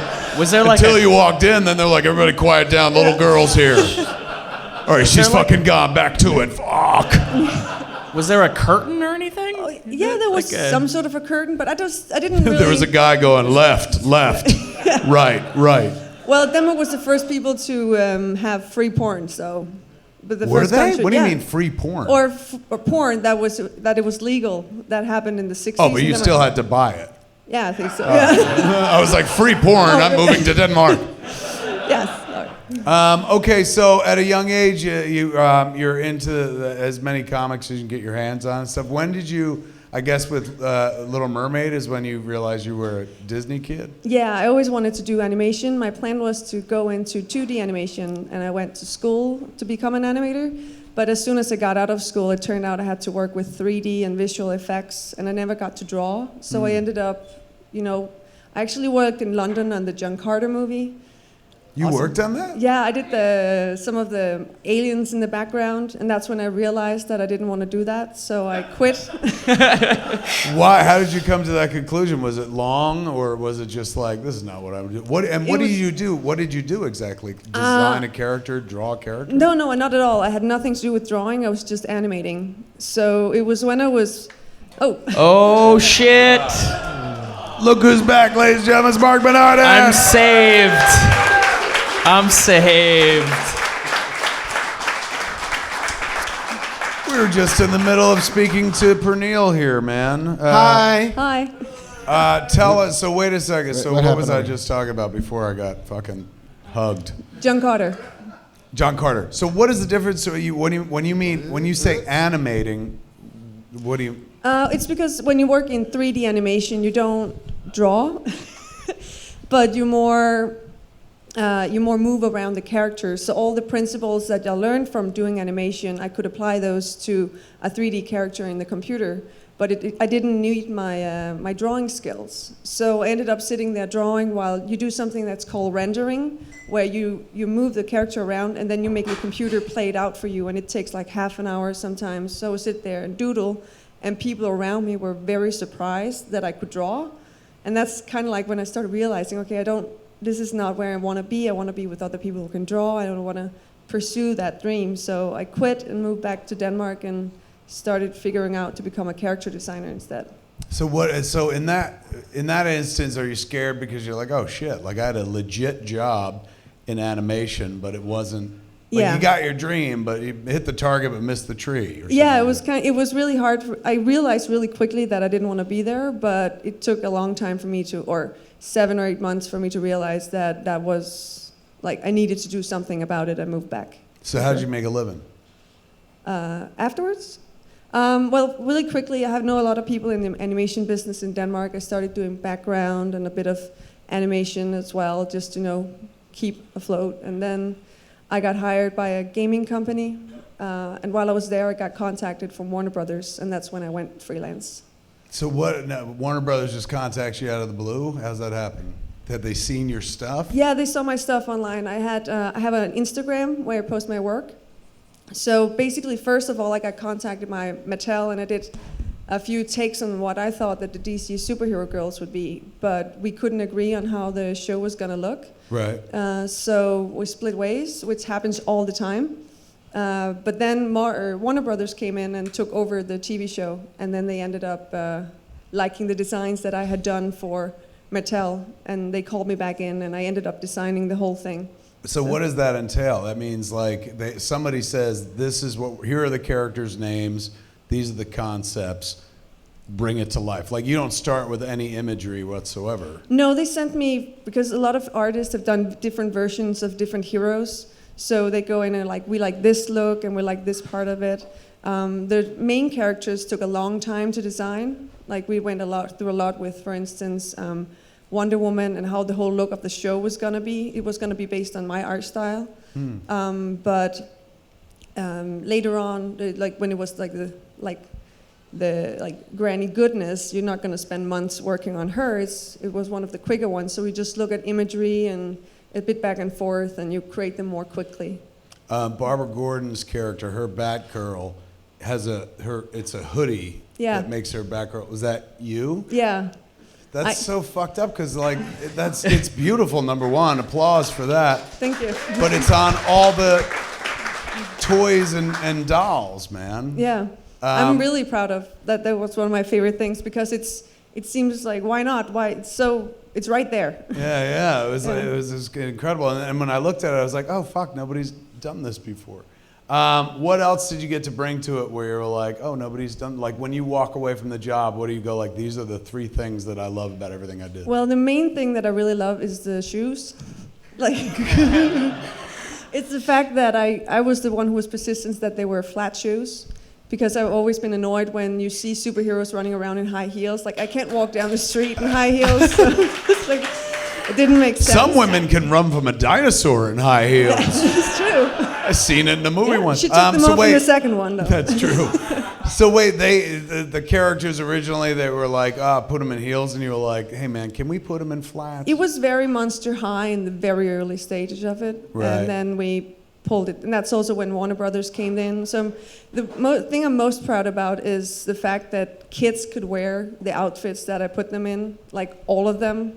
Like it's always like covered nicely and it's very wearable and stuff like that. And that's something I always missed when I was a kid because I loved superheroes as well. So the fact that it's wearable is also that's something I'm very proud of. Wearable as opposed to like fucking here's a piece of pasties that go across here. Yeah, like the outfits weren't like nobody showed off skin, but you got the definite impression of costume without fucking showing. So that was you as well. Yeah, that was me and Jennifer Coyley, the director. Her and I were the ones who got the thing back on because DC were actually gonna pull out from the project. They weren't sure that they liked what they saw. Right. And that's when Jennifer saw the artwork I did for Mattel.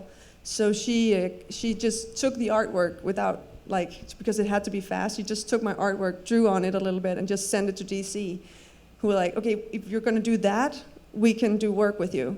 And then she called me and was like, so I kinda used your artwork to get this job. Do you wanna work with me?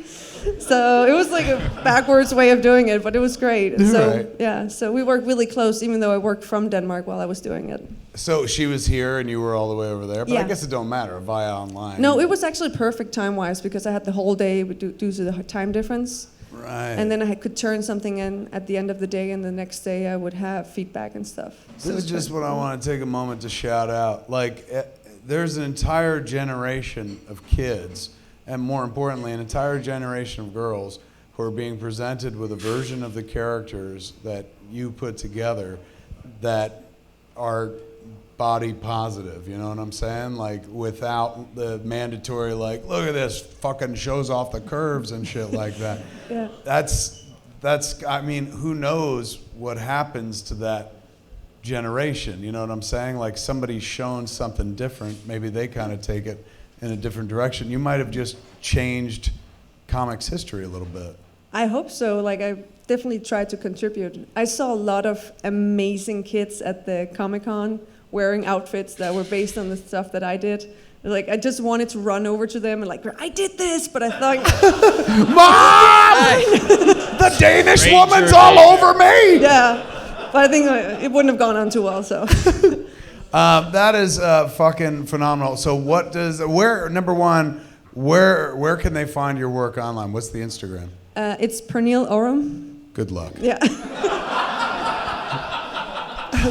And what is the website? Also Pernille Orum? It's pernilleoe.com. All right, you better spell it for everybody. For those listening, go ahead. Yeah, it's Pernille. Right.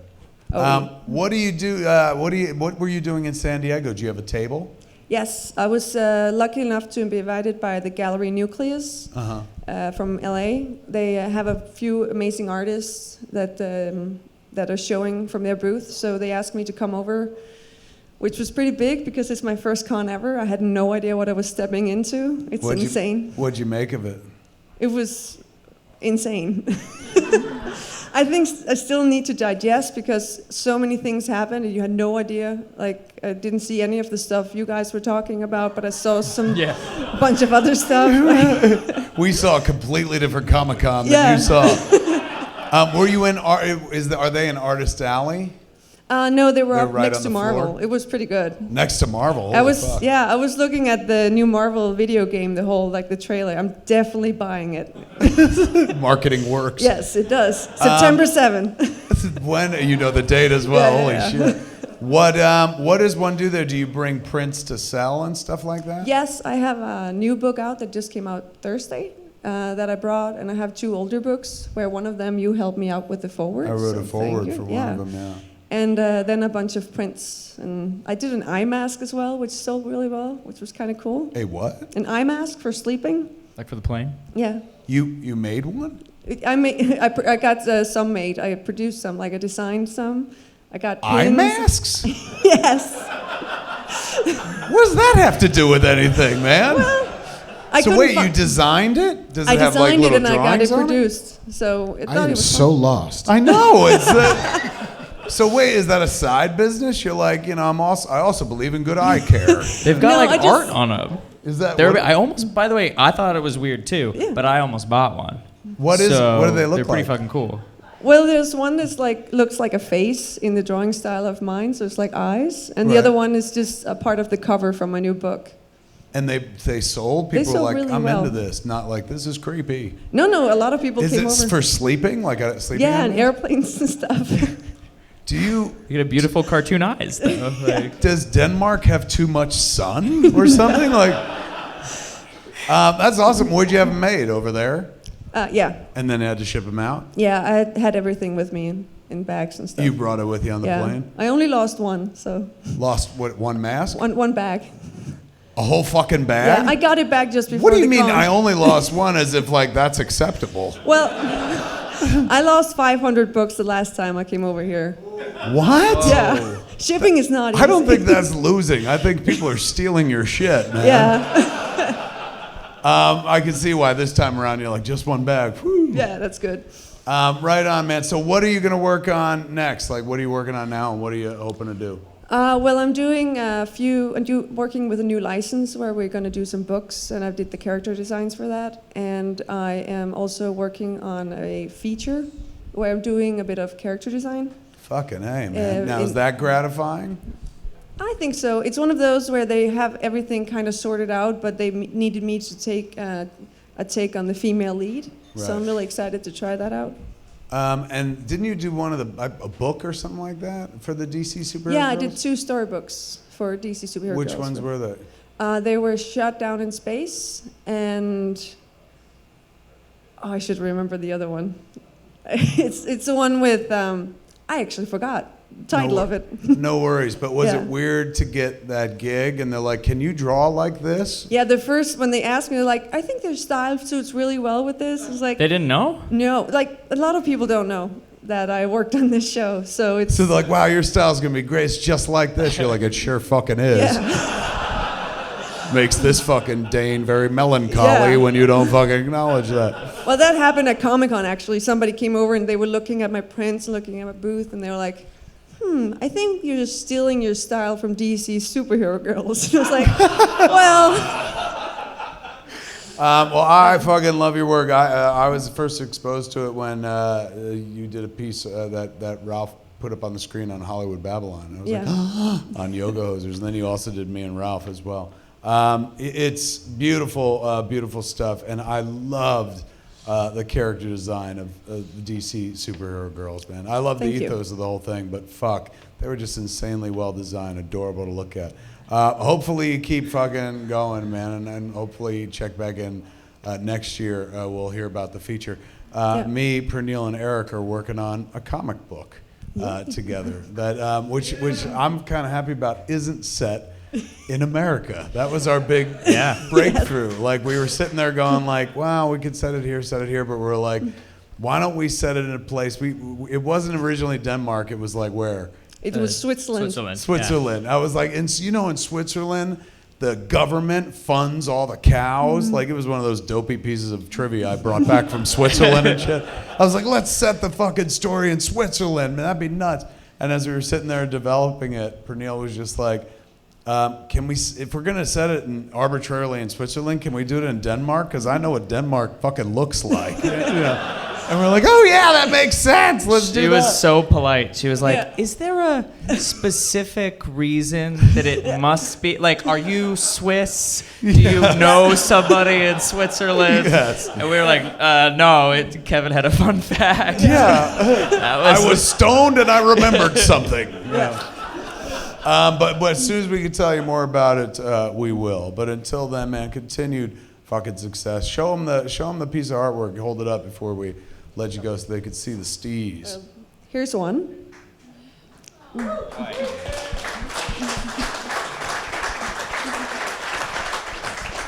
That's the style, man. Go to look at her Instagram. You can see a bunch of stuff. I'm glad you got to come and join us, man. I always wanted to shout you out for the DC Superhero Girls. And glad we got to do it. Give it up for Pernille, everybody. Thank you.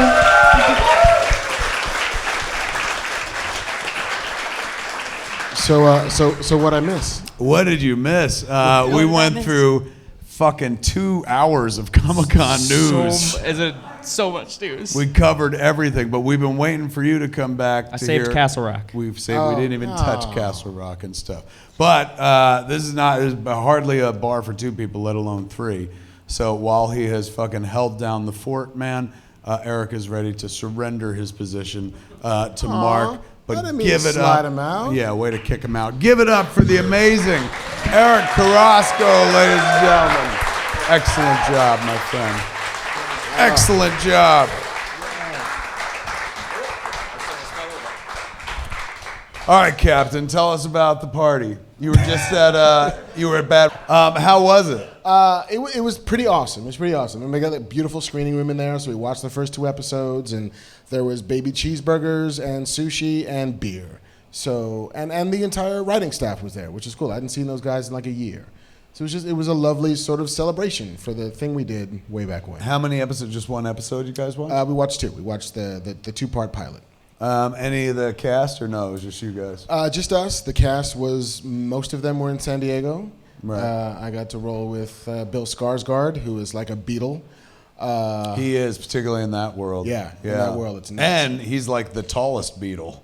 Really? He's like fucking, if Ringo stood on George's fucking shoulders. He's so fucking to like tall. rob a bank. Yeah. He's like, his brother is the one, he's Eric the vampire from True Blood. Yeah, Alexander Skarsgård, and his father is Stellan Skarsgård. From All 3 of them are things. fucking tall, man. Yeah. Just fucking giants. Shit. Where do they come from? Denmark. Do they really? Are they?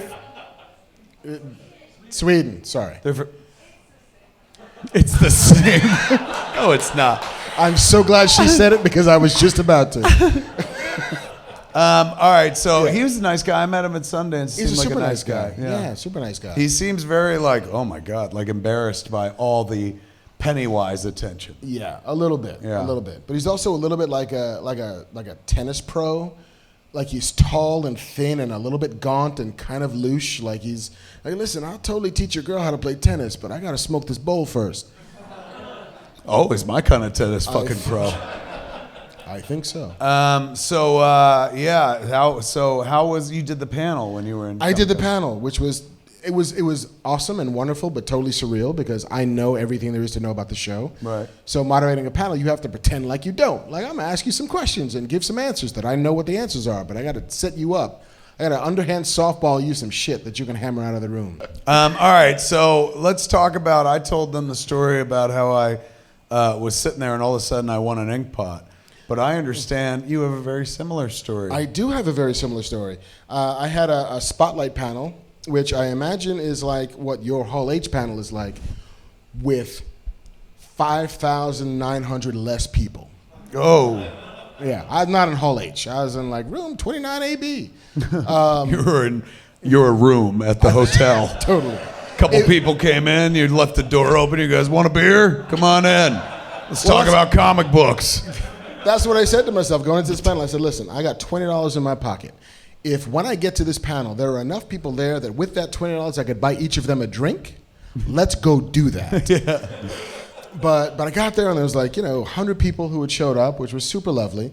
And then Gary Sassman, who is the VP of like print promotions and publicity and all of that shit for the convention, gets up. He's like, well, listen, for Spotlight panelists, we want to, we always like to come and give them a little introduction. And so he gets up there and starts his fucking speech, and it's like, hey, so Marc, for his contribution of years of service to the comic book arts as a journalist, as a podcaster, as a comic book writer, we would like to present him with a 2018 Inkpot Award. I was like, what? I don't know. She told me this. I'd have wanted something better. And then I had a buddy of mine, Evan Narcisse, who was part of the Black Panther Roundtable we did, who I've known for 15 years. Right. He's a journalist for IO9. He worked for Time, for Teen People. He writes Rise of the Black Panther for Marvel. I asked him, I was like, hey, could you moderate this panel? I just got to have somebody to talk to for an hour. He's like, sure. And then he gives this fucking speech. And the speech is like, do I have a terminal disease nobody told me about? like, is this my wake? You know, and like I start crying and he's crying. He can't get through the speech and I'm crying even worse. And the people in the crowd are crying and we're all fucking crying. And I got this award that's not getting wet with tears. And it was the most beautiful, unexpected thing to happen my entire convention. And there was a haunted house based on the show that I wrote on.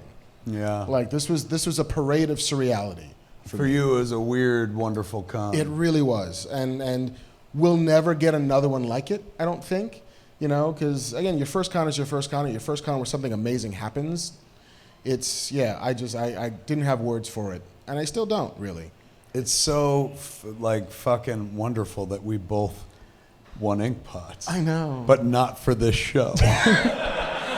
Where all we do is talk about that shit, but we didn't get one for this show. But still, man, it was fucking lovely. Yeah. Really, absolutely. Now, did you know you were getting one? No fucking clue. None, honestly, none whatsoever. I was telling them earlier, like, I hope to win one before I died. I was like, well, maybe if I'm still alive, Stan's age, and I'm still kicking around Comic-Con, they'll be like, here's your award, fuck off. But they hit me early, man, because of the heart attack, but whatever, I'll take it.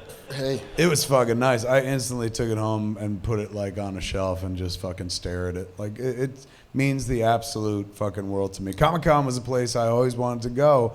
Up until the moment I got to go in 1995. I always dreamed of going there. I always read about it and stuff. And ever since 1995, I've been going back. So to have them be like, one of us. And I don't know if you did what I did, but I instantly went and looked at the list of winners. It's nuts. It's like you're shoulder to shoulder with the people who created your childhood, the people whose work you've long adored. Steven Spielberg's got one. Fucking, they gave one to Kevin Feige last year. Grant Morrison's got one. Neil Adams got one. It's fucking crazy. So it was a wonderful Comic-Con for that alone, man. But yeah, they kept it quiet. I had no fucking clue. Yeah, if they told me, I'd have come and given you yours. Yeah. I'd have given a big speech, make you cry like a bitch. I mean, not that it's that hard, but... It's true, man. You could just be like, hey, Kev, did you see that Christopher Robin trail? I'm like, ah! Run, Kevin, run. Did you get interfered with the traffic, Hollywood Boulevard traffic? Are they doing a thing down there today? A Quentin Tarantino thing. Oh, shit, really? He's shooting his movie. Apparently, they turned it into the 60s a few blocks away. Wow, what the fuck are we doing here? That's what I said right at the beginning of the show. I was like, fuck this. Let's go look at it. Let's go stare and shit like that. If you come with me, there's a good chance I can get us on set, man. He might be like, is that Kevin? Kevin's standing on the shoulders of like a dozen children. I don't like going to the sets of my own movies, let alone other people's fucking movies. But yeah, he's shooting right down the fucking street. Oh, that's awesome. I know, pretty wild. All right, man. Somebody said that Brad Pitt was walking up and down the street right next to what is it? The one where Sharky's is? Kwanga. He was like, I guess they were shooting up there, so he was just chilling, walking up and down. Wow, we should have brought him in. We could talk about some stuff. I know, really. Hey, man, fucking... Remember Cool World?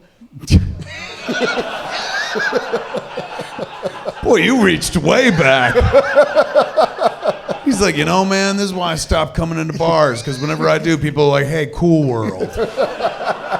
Fuck this, Quentin! All right, man, so it sounds like you had a great con, a great night. I had a great con, I had a good night, but I could not stay away. I know, I'm so delighted you arrived here just in time to get to everyone's favorite part of Fat Man on Batman, Q&A, ladies and gentlemen. Bum, bum, bum.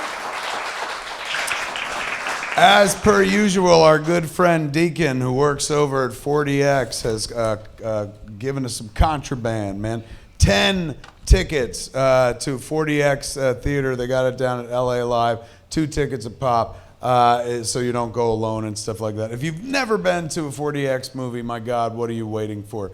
It makes whatever's happening on the screen happen in real life. So if it's snowing on the screen, it snows in the theater. If somebody's getting blown on screen, you're getting blown in the theater.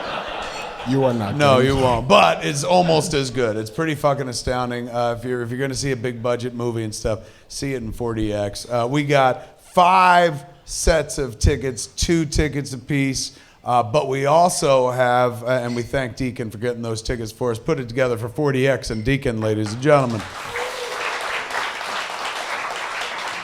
Oh, no, wait. Those are special, right?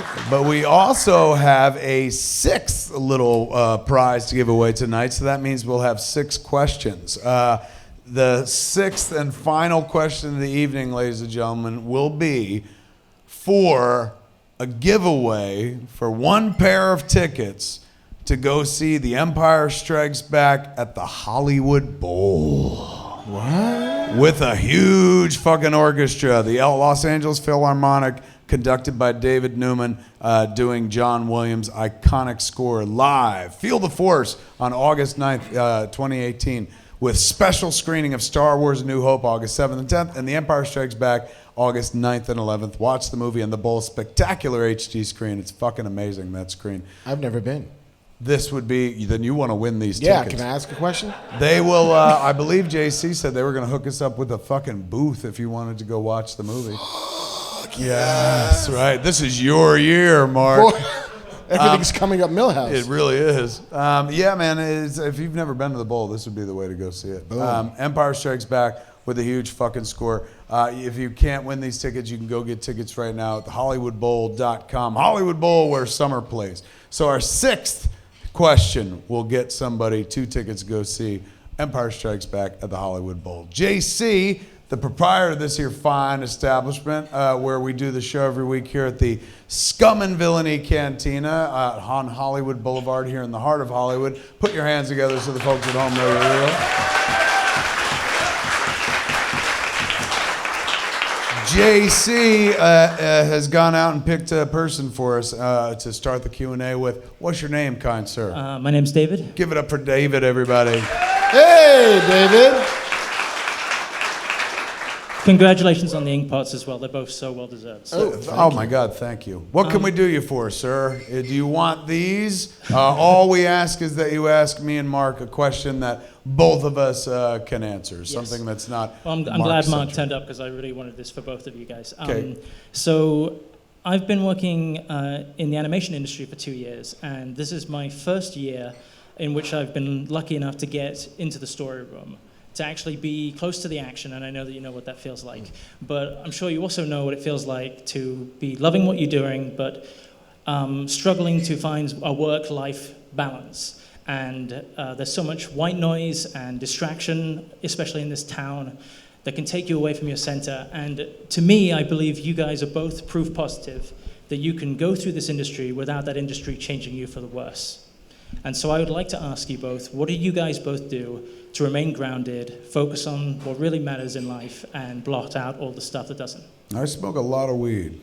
And I'm not just saying that like in a braggy, I'm baked kind of way, but honestly, it gives me perspective at all fucking times.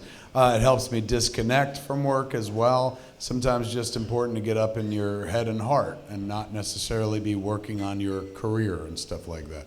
And of course, it's important to relate to others, but sometimes you just need to be alone to kind of recalibrate, reset, and go forward. Me time is very important. I'm not just talking about jerking off, although that is a part of it as well. But time to sit around and imagine. That's something that generally one does by themselves. Once you start imagining out loud with somebody, well, that's planning. That's a completely different thing. But we need to sit around and just get up in our head and hearts, man, because that's what shows you the future. That's what helps you pick a direction and whatnot. So, yeah, it's important to work your ass off. And the moment you get your foot in the door, believe me, I know from the moment they picked up Clerks, I've been going nonstop. Never took time off or anything like that. Always setting up the next thing or the next 3 things while I'm working on the present thing because I want to stay where, you know, in the room where it happens and stuff. But it's still important to maintain a sense of self. Leave you time. You know, even if there are distractions in this town and stuff like that, and work takes up so much of what we are because it's not standard work. If it was like, you know, fucking a 9-to-5 type job, you'd have no problem fucking balancing personal life and work life. The danger is when you're working in something that you fucking love, you can get lost. That's where you get tripped up. It's sacrifice. Just get in the head, man. Like, just make sure you leave yourself an hour every day. Some people like to do like a writing thing of like, I try to write 2 pages every day. I always say leave yourself an hour in a very busy schedule, even if you have to get up early to do it, to just sit and think, because it gives you a chance to breathe. So often we're doing. Sometimes you gotta stop and think. You? I think it's similar to the way you view it. Whenever I'm working on a project or on a show or on whatever it is, I like to give myself a prize. You know, at the end of it, you know, for a while there's a video game I always wanted to play. I can't play it until I do this draft. And then when I'm done with the draft, I can crack up at Skyrim and then lose months. You know, like, and it's every time you have you got a job, a little accomplishment, you finish a draft, like find a way to treat yourself for it so that you're incentivizing yourself as you go. And also for me, it's remembering a bit where I came from and how hard it was to get here.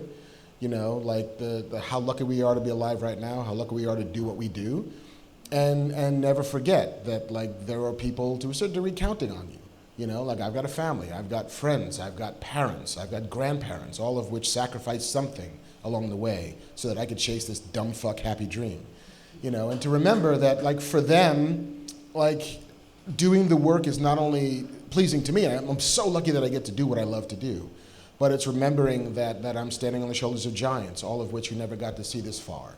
And it helps me center myself, it helps me remember why I do the things that I do, not just because it makes me tickled to write, he punches him in the throat in this episode like 100 times, because throat punches are awesome, and lasers are even better, and if you could have a car chase with a laser and throat punching, then I take my money. I just wrote a scene with a laser in it today. Did you? Yeah, I was so delighted. I've never written the term laser rifle. Oh, it's so much fun. It looked a little goofy, but I could work with it. Oh, but Snooch to the Booch didn't look goofy? Touche. But yeah, like, so much of it is giving yourself time to be the kid you used to be, and also remember that you're an adult who has to do a job, but find a way to make those things harmonize. And you know, kiss your kids when you can. Thanks, guys. That is a great question. So great that I'm going to give you the choice between the 4DX tickets or the Hollywood Bowl tickets. Which one you want? Sorry, what were the choices again? Have some tickets. It's either 2 tickets to go to see a movie in 4DX or 2 tickets to go see Empire Strikes Back at the Hollywood Bowl on August 9th. Empire Strikes Back? You deserve it. Great question. Pleasure, man. Pleasure. No. Yeah. Those stay. But here, don't leave me hanging. Don't leave me hanging. Oh, shit. He's leaving me hanging. Well, that's all. Shake his hand. There you go. He gets a pound. All right, now we got 5 sets of 4DX tickets to give out right now. Marc, you're standing next to me. JC, who is our next question asker fucking person? It's you. Hi, my name is Matt. Matt? Hi. Everyone give it up for Matt, ladies and gentlemen. Do I bow now or after? Yeah, take your bows, my friend. I have to apologize in advance. This isn't actually a question. Okay. And it's more of a story I've been waiting to tell Kevin for 18 years. Holy shit. That's awesome. You're not getting tickets, but feel free. Stand ready to accept. All right. So the first time I saw the trailer for Clerks, I was about 8 years old. Wayne's World was a family favorite movie for me, my brother and sister, and my parents. And the trailer for Clerks was on it. And I was like, when I'm old enough to rent rated R movies, I gotta see that movie. So around 12 years old, you kind of got away with the occasional rated R movie. Well, around 14 years old, my brother committed suicide. Fuck, I'm sorry. Didn't see that coming. So after about 3 or 4 days of not really being able to sleep and, you know, not going to school, I was just like, I need to laugh. So I went to the store and I rented 3 movies, one of them being Clerks. And it took me out of that really terrible situation for an hour and a half, and I laughed my ass off. And I don't think I thought about it for at least an hour and a half, and I must have watched that movie at least 10 times. I always knew I was waiting to rent it at a special time, I just didn't know when. So I know the struggles and the sacrifices you made to make that movie, so thank you very much. My God, thank you so much for that. Thank you for the opportunity to tell this story as well. I've been waiting 18 years for that. Number one, I'm sorry about your loss. Number two, that we do this shit because it's fucking fun and you hope, it's useful to somebody somewhere. You're going to make it useful for yourself, right? Build a career off it. But you always hope that people connect with the material and stuff. Or at least they find it funny. But when you meet people who are like, hey man, that movie was a life preserver at the right moment in time, I know what that fucking means. I've had many songs, movies, TV shows that made the difference between me being here not me being here, me not being here, but me being here present and me being full of hurt and heart sick and shit like that. So when somebody connects with material at the right fucking time, it can be a life raft. It's happened to me. I'm honored to hear that it happened to you with some goofy fucking shit that I made up, man. Thank you first. And it may not be a question, but fuck, that deserves tickets. Give it up for him, ladies and gentlemen.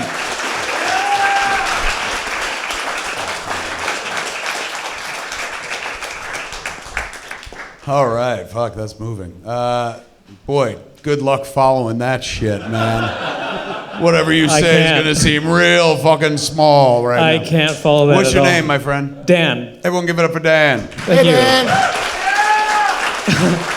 My wife and I are from Oregon. We watch your show like every week. We love it. It was one of the things we want to do when we came down here. Fucking A, right on. Hi, Dan's wife. It's our anniversary this week, so we're just... Happy anniversary!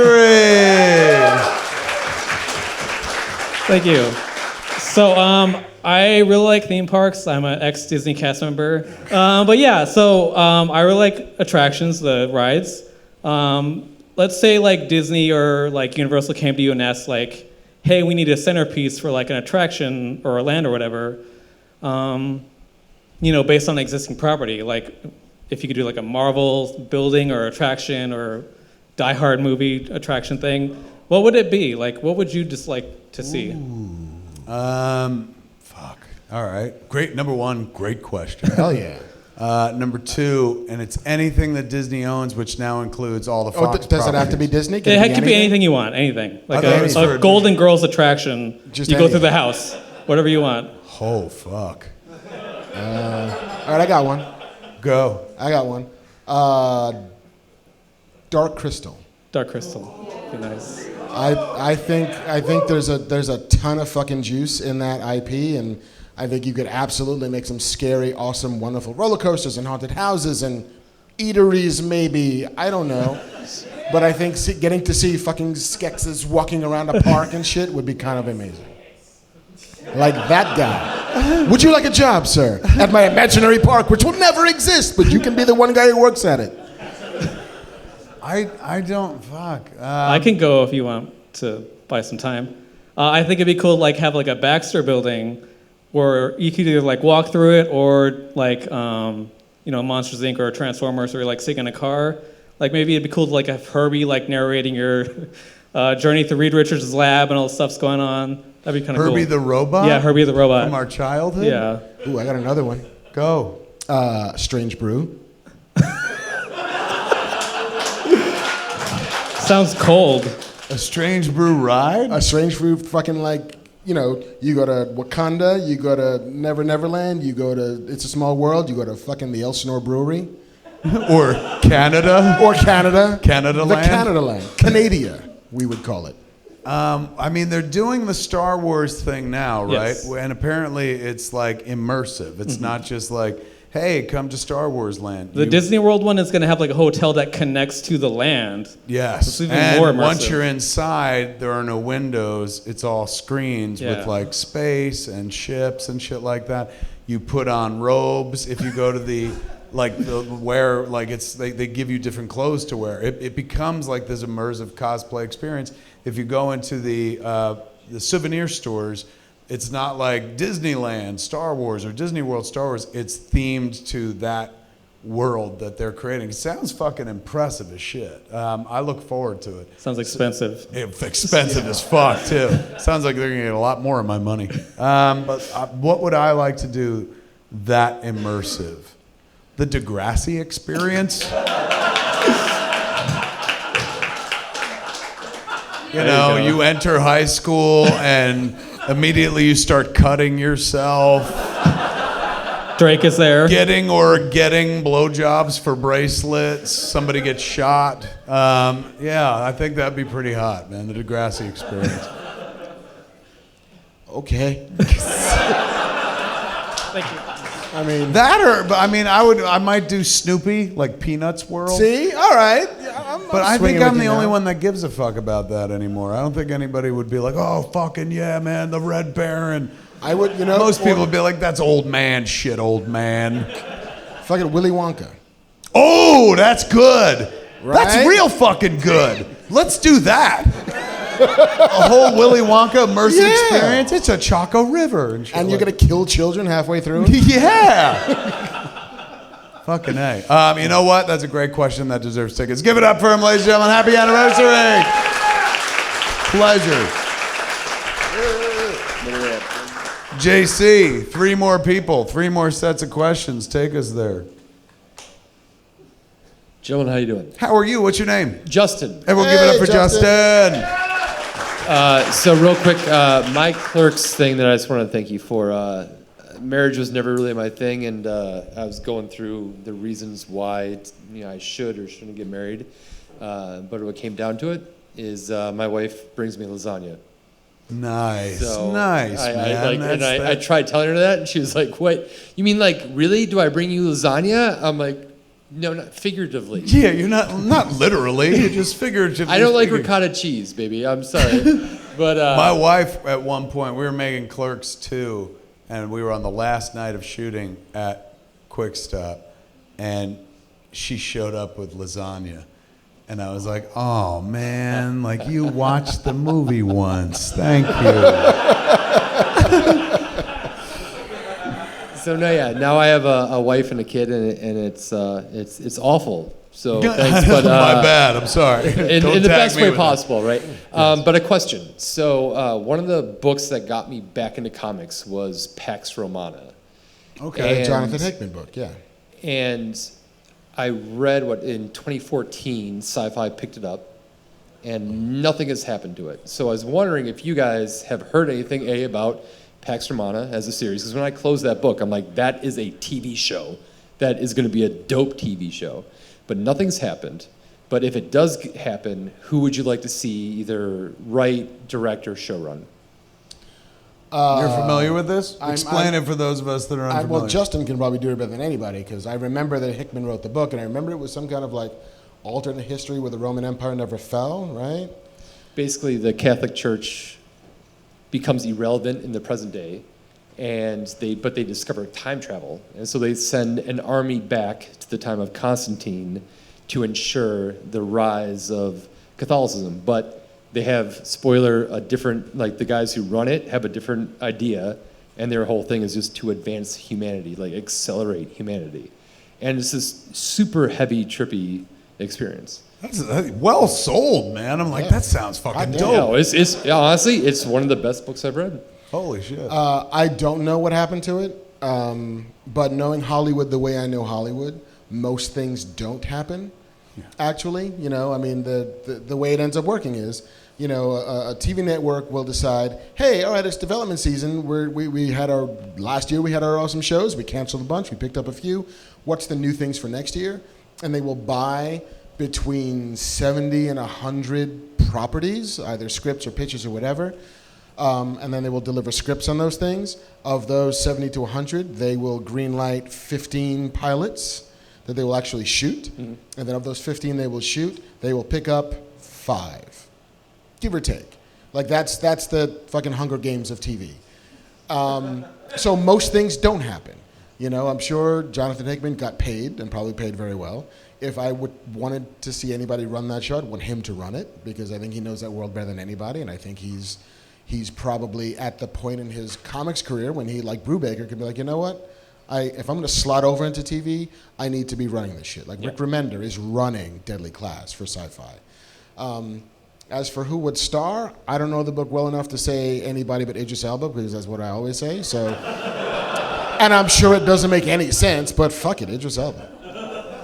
That I can't comment because I haven't seen it, but you fucking sold me on the book. How long was it? Oh God, what was it, five issues? It's a miniseries. Yeah. Who drew? I think he did it himself. Is he an I artist? don't know. He has drawn before. I want to say there was an Italian guy. What is it called? Pax Romana? Nick Pitara or somebody like that, maybe. But Who put it out? What label? It was his second series, I think. It was on Image. Image book? Yeah. Fuck, man. You just sold me some comics, man. That's a great question. Give it up for him. He won some tickets. Well done, my friend. Pleasure. Okay, we got somebody else. A girl. I know, right? What's your name, my friend? Tamara Rotino. Tamara? That's pretty. Tamara. Everyone give it Thank up you. for Tamara. Today. What do you got for us, Tamara? So, let's see. Sorry, I got nervous. No worries. You can face the wall if that helps. No, I'm good. I'm good. It'd be weird for the rest of us. You look like the guy at the end of fucking Blair Witch Project, but yeah. I'm good. So one thing I wanted to say, and you missed a lot of this conversation earlier. That's okay. I miss most conversations. Was that tonight I walked in and it was mostly dudes, which I expected. But you guys talked so much about the contributions of women recently in comics, in Monstrous, and female directors, and awards, the Eisner Award, all this stuff, right? And the first transgender character, like all this stuff that's in superhero. So what I want to ask you, and then I'm also looking around, so it's mostly dudes, it's also mostly white dudes. Familiar with it. And we have, we've got Black Did you Panther. just say familiar with it? Black Panther, we've got things changing in that world. I do see it coming and it's changing and we're seeing more representation, but the butts and seats are still mostly white dudes. So what do you see, how do you see that changing, and how do you see your contribution to that and awareness to that, and how do how does this demographic begin to evolve? I don't know. Did you just raise your hands? I was like, I believe Pernille wants to take this one. Yeah, I mean, having her here tonight was so fucking badass. Yeah. Very cool.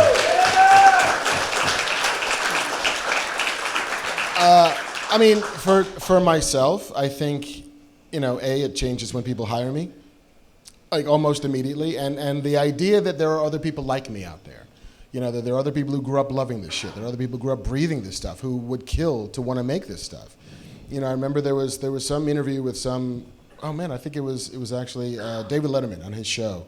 He was interviewing Tina Fey, and he seemed mystified that women wanted to write comedy.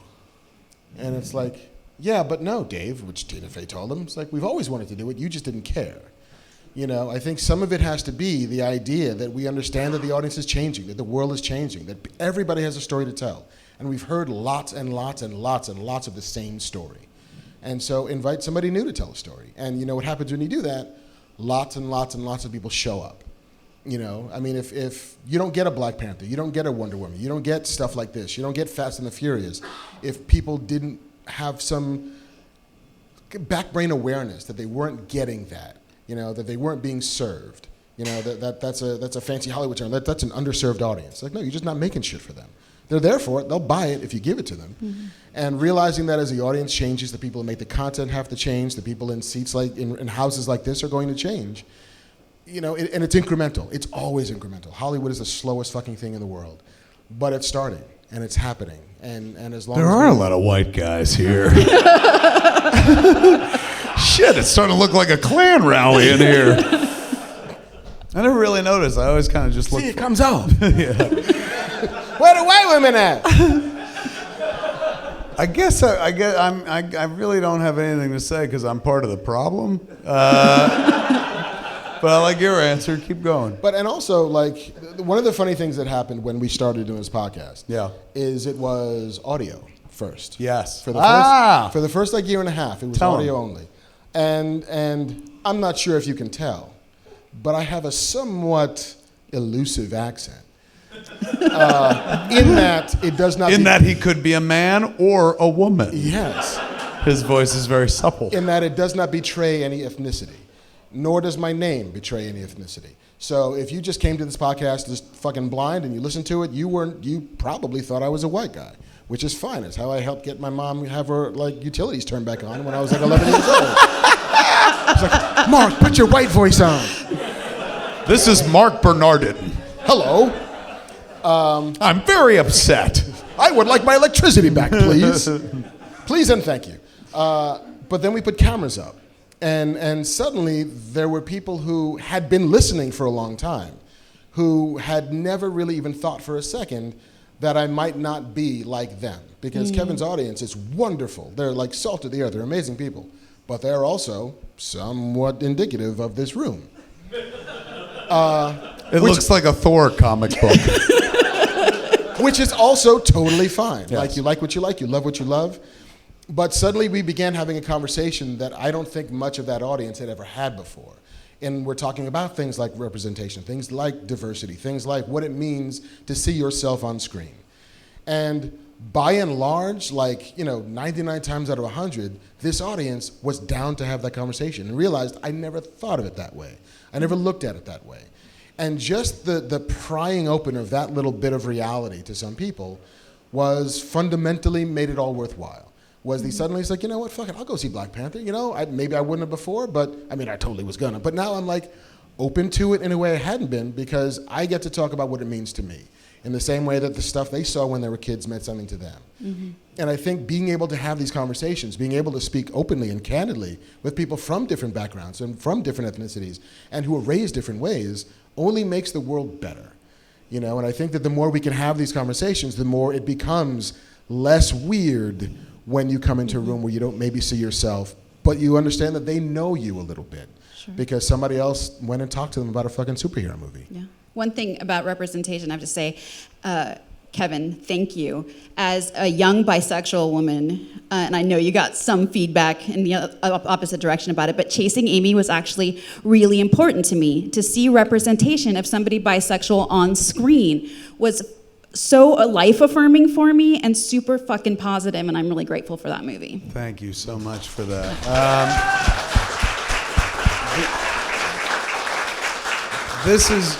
I mean, I have no, really, I'm not supposed to be speaking about representation, but this is what I can say about representation. That's the only reason I'm here. Nowadays, representation means diversity, people that don't look like me. When I was younger, I made Clerks because I wanted to be represented. I went to movies and I never saw myself. Like, I enjoyed them, but I never saw me and my friends up there, my world reflected and stuff. So one of the reasons in making Clerks, I wanted to make Clerks, was I just wanted to see me and my friends, not us personally, but our world up there. I wanted to look up and see something that was achingly familiar to me. And I did. And so it's weird, you know, for a middle-aged white guy to talk about representation, but there was a time I wasn't represented. Now, everybody represents me, you know. Now they've embraced geek community. Now they fucking talk about comic books and all that shit I was talking about. But that's nice now is the conversation about representation is going to folks that, like, you know, I'm not saying I was the last of my fucking breed, but it's like there was a time, it's tough to remember now, but there was a time where people didn't talk about this shit publicly.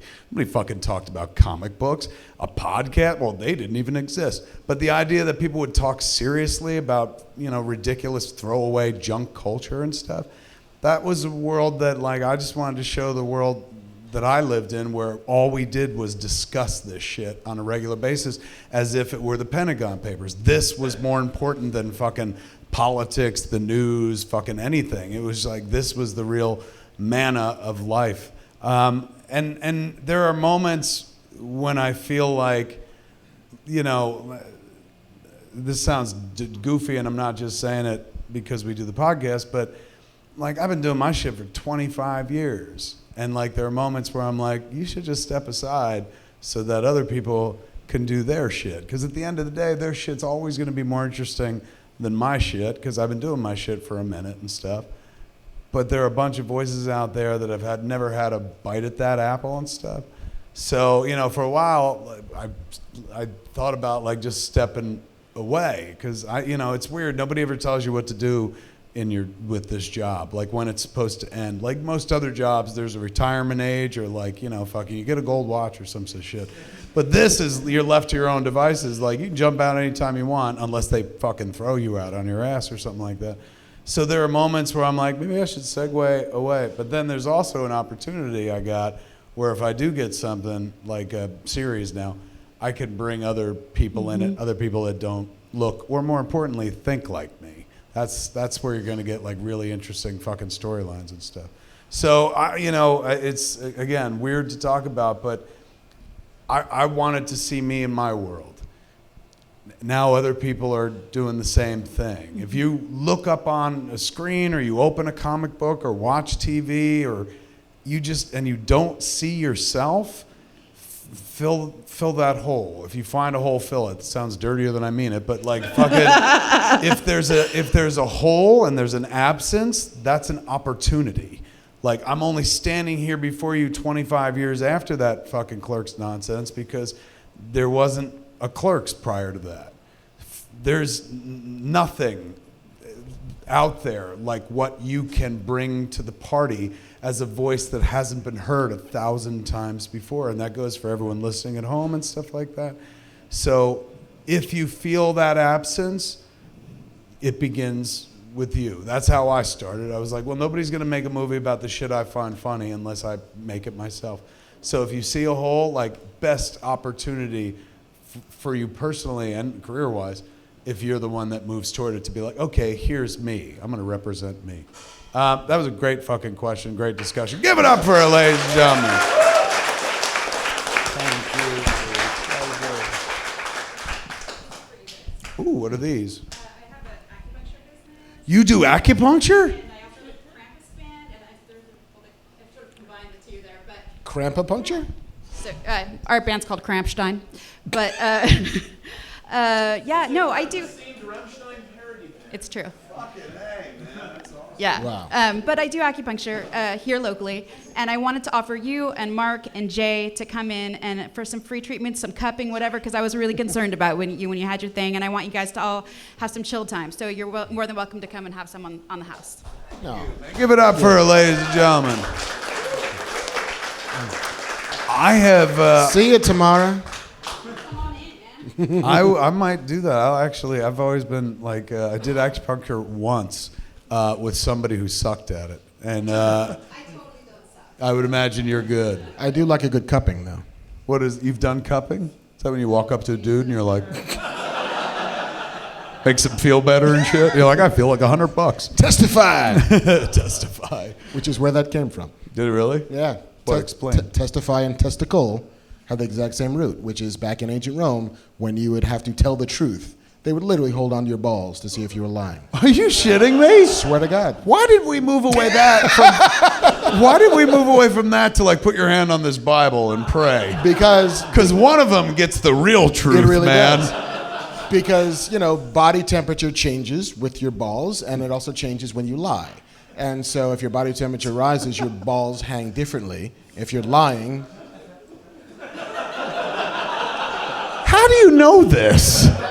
You just looked it up one day? The same way you know random shit about Switzerland. I guess, yeah. Well, I know random shit about Switzerland because I experienced it. Did you grab someone's balls? I don't understand. You grab, you get grabbed, you tell the truth, you lie. It's all the same thing. That should be the fucking standard, man. Where they're like, do you swear to tell the truth, the whole truth, nothing but the truth, so help you God? Fuck yes! Cough! And the whole testimony, you're just fucking holding there, man. And the judge could be like, I don't know if I agree with that. And they go a little tighter. He's like, all right, there's a Wednesday. All right, we got one set of tickets left, and we got my man sitting here in a fucking beautiful 66 Batman shirt. What's your name, my friend? Dave. Give it up for Dave, everybody. All right, Dave. Testify, Dave. JC, grab his ball. About Batman. Say again? I just have a question about Batman. So, oh my God, that's so rare on this show. Nothing deep. We never get to talk Batman. about Batman. That's awesome. So I grew up watching the Fox Batman. Yes. Well, Grand 66. Batman as well. 66. But so the first 3 seasons of Batman, they had a distinct style, which I really loved.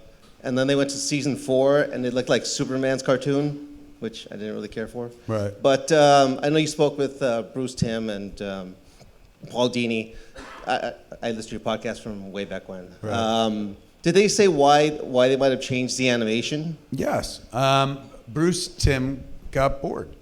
And not in a shitty, like, I'm bored, Clytus. Like, it just like he's an artist, and he was bored with his style. Artists change all the time. In comics, you tend to draw the character on model and stuff like that. They created an entirely new look with that Batman animated series, but rather than rest on the laurels, a couple of years in, he was like, I've always hated the Joker's eyes, so I would always wanted to do big black pupils for him. So it chiefly came from Bruce kind of going in and being like, I want to redesign some of these characters, make it more fun for him as an artist, I guess. If it's fun for him, maybe it translates in the show. But some people didn't go with the designs 100%. Like a lot of people like divide on the animated Joker based on whether he's got just the big black coal eyes or, you know, the round irises with pupils as well. But that was the story I heard. You? I have no evidence to contrary that, so sure. Testify. Yeah, honestly, it came down to like style choice at the end of the day, and you know, you got to grant them that, right? Like those cats were revolutionary when they introduced the Batman the Animated Series style. It took a lot to push that through in the first place, where they were like, no, we're going to make it look like the old Max Fleischer Superman cartoons to begin with and stuff.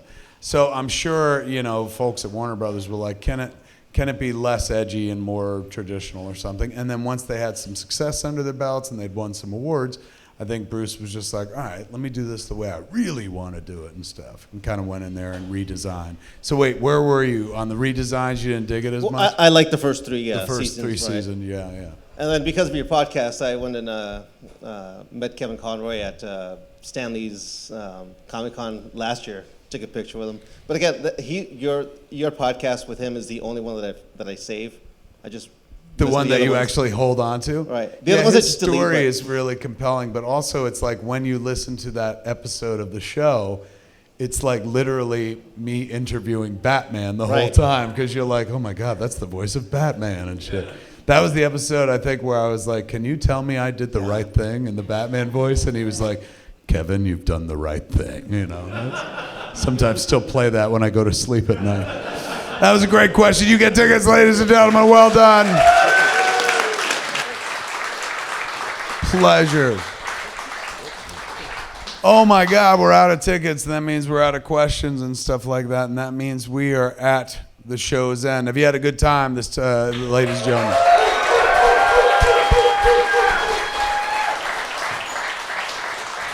I want to thank Pernille for coming on and talking and stuff. Give it up for Pernille. And I want to thank the great Eric Carasco for pitch hitting for Marc here, man. Thank you. But there is no fat man on Batman as we know it without the man to my left. Give it up for Captain Castle Rock, Marc Bernardin, ladies and gentlemen. We are going to be down next week because I'm in New Jersey. Yeah, because you got a birthday. I have a birthday coming up. I'm about to turn 48, and I'm going to do it on the East Coast where I was born and stuff. So, but we'll be back probably the week after that. Right. You check the website. I'm sure JC will put something up. In the meantime, thank you for being here tonight, ladies and gentlemen. Do not forget, when you leave here, walk down a few blocks, see Quentin's movie, and tell him Kevin sent you. That is Fat Man on Batman for this week. I'm Kevin Smith. I am Marc Bernardin. Tune in next time, same fat channel, smodcast.com or youtube.com/Kevin Smith. Get out, everybody!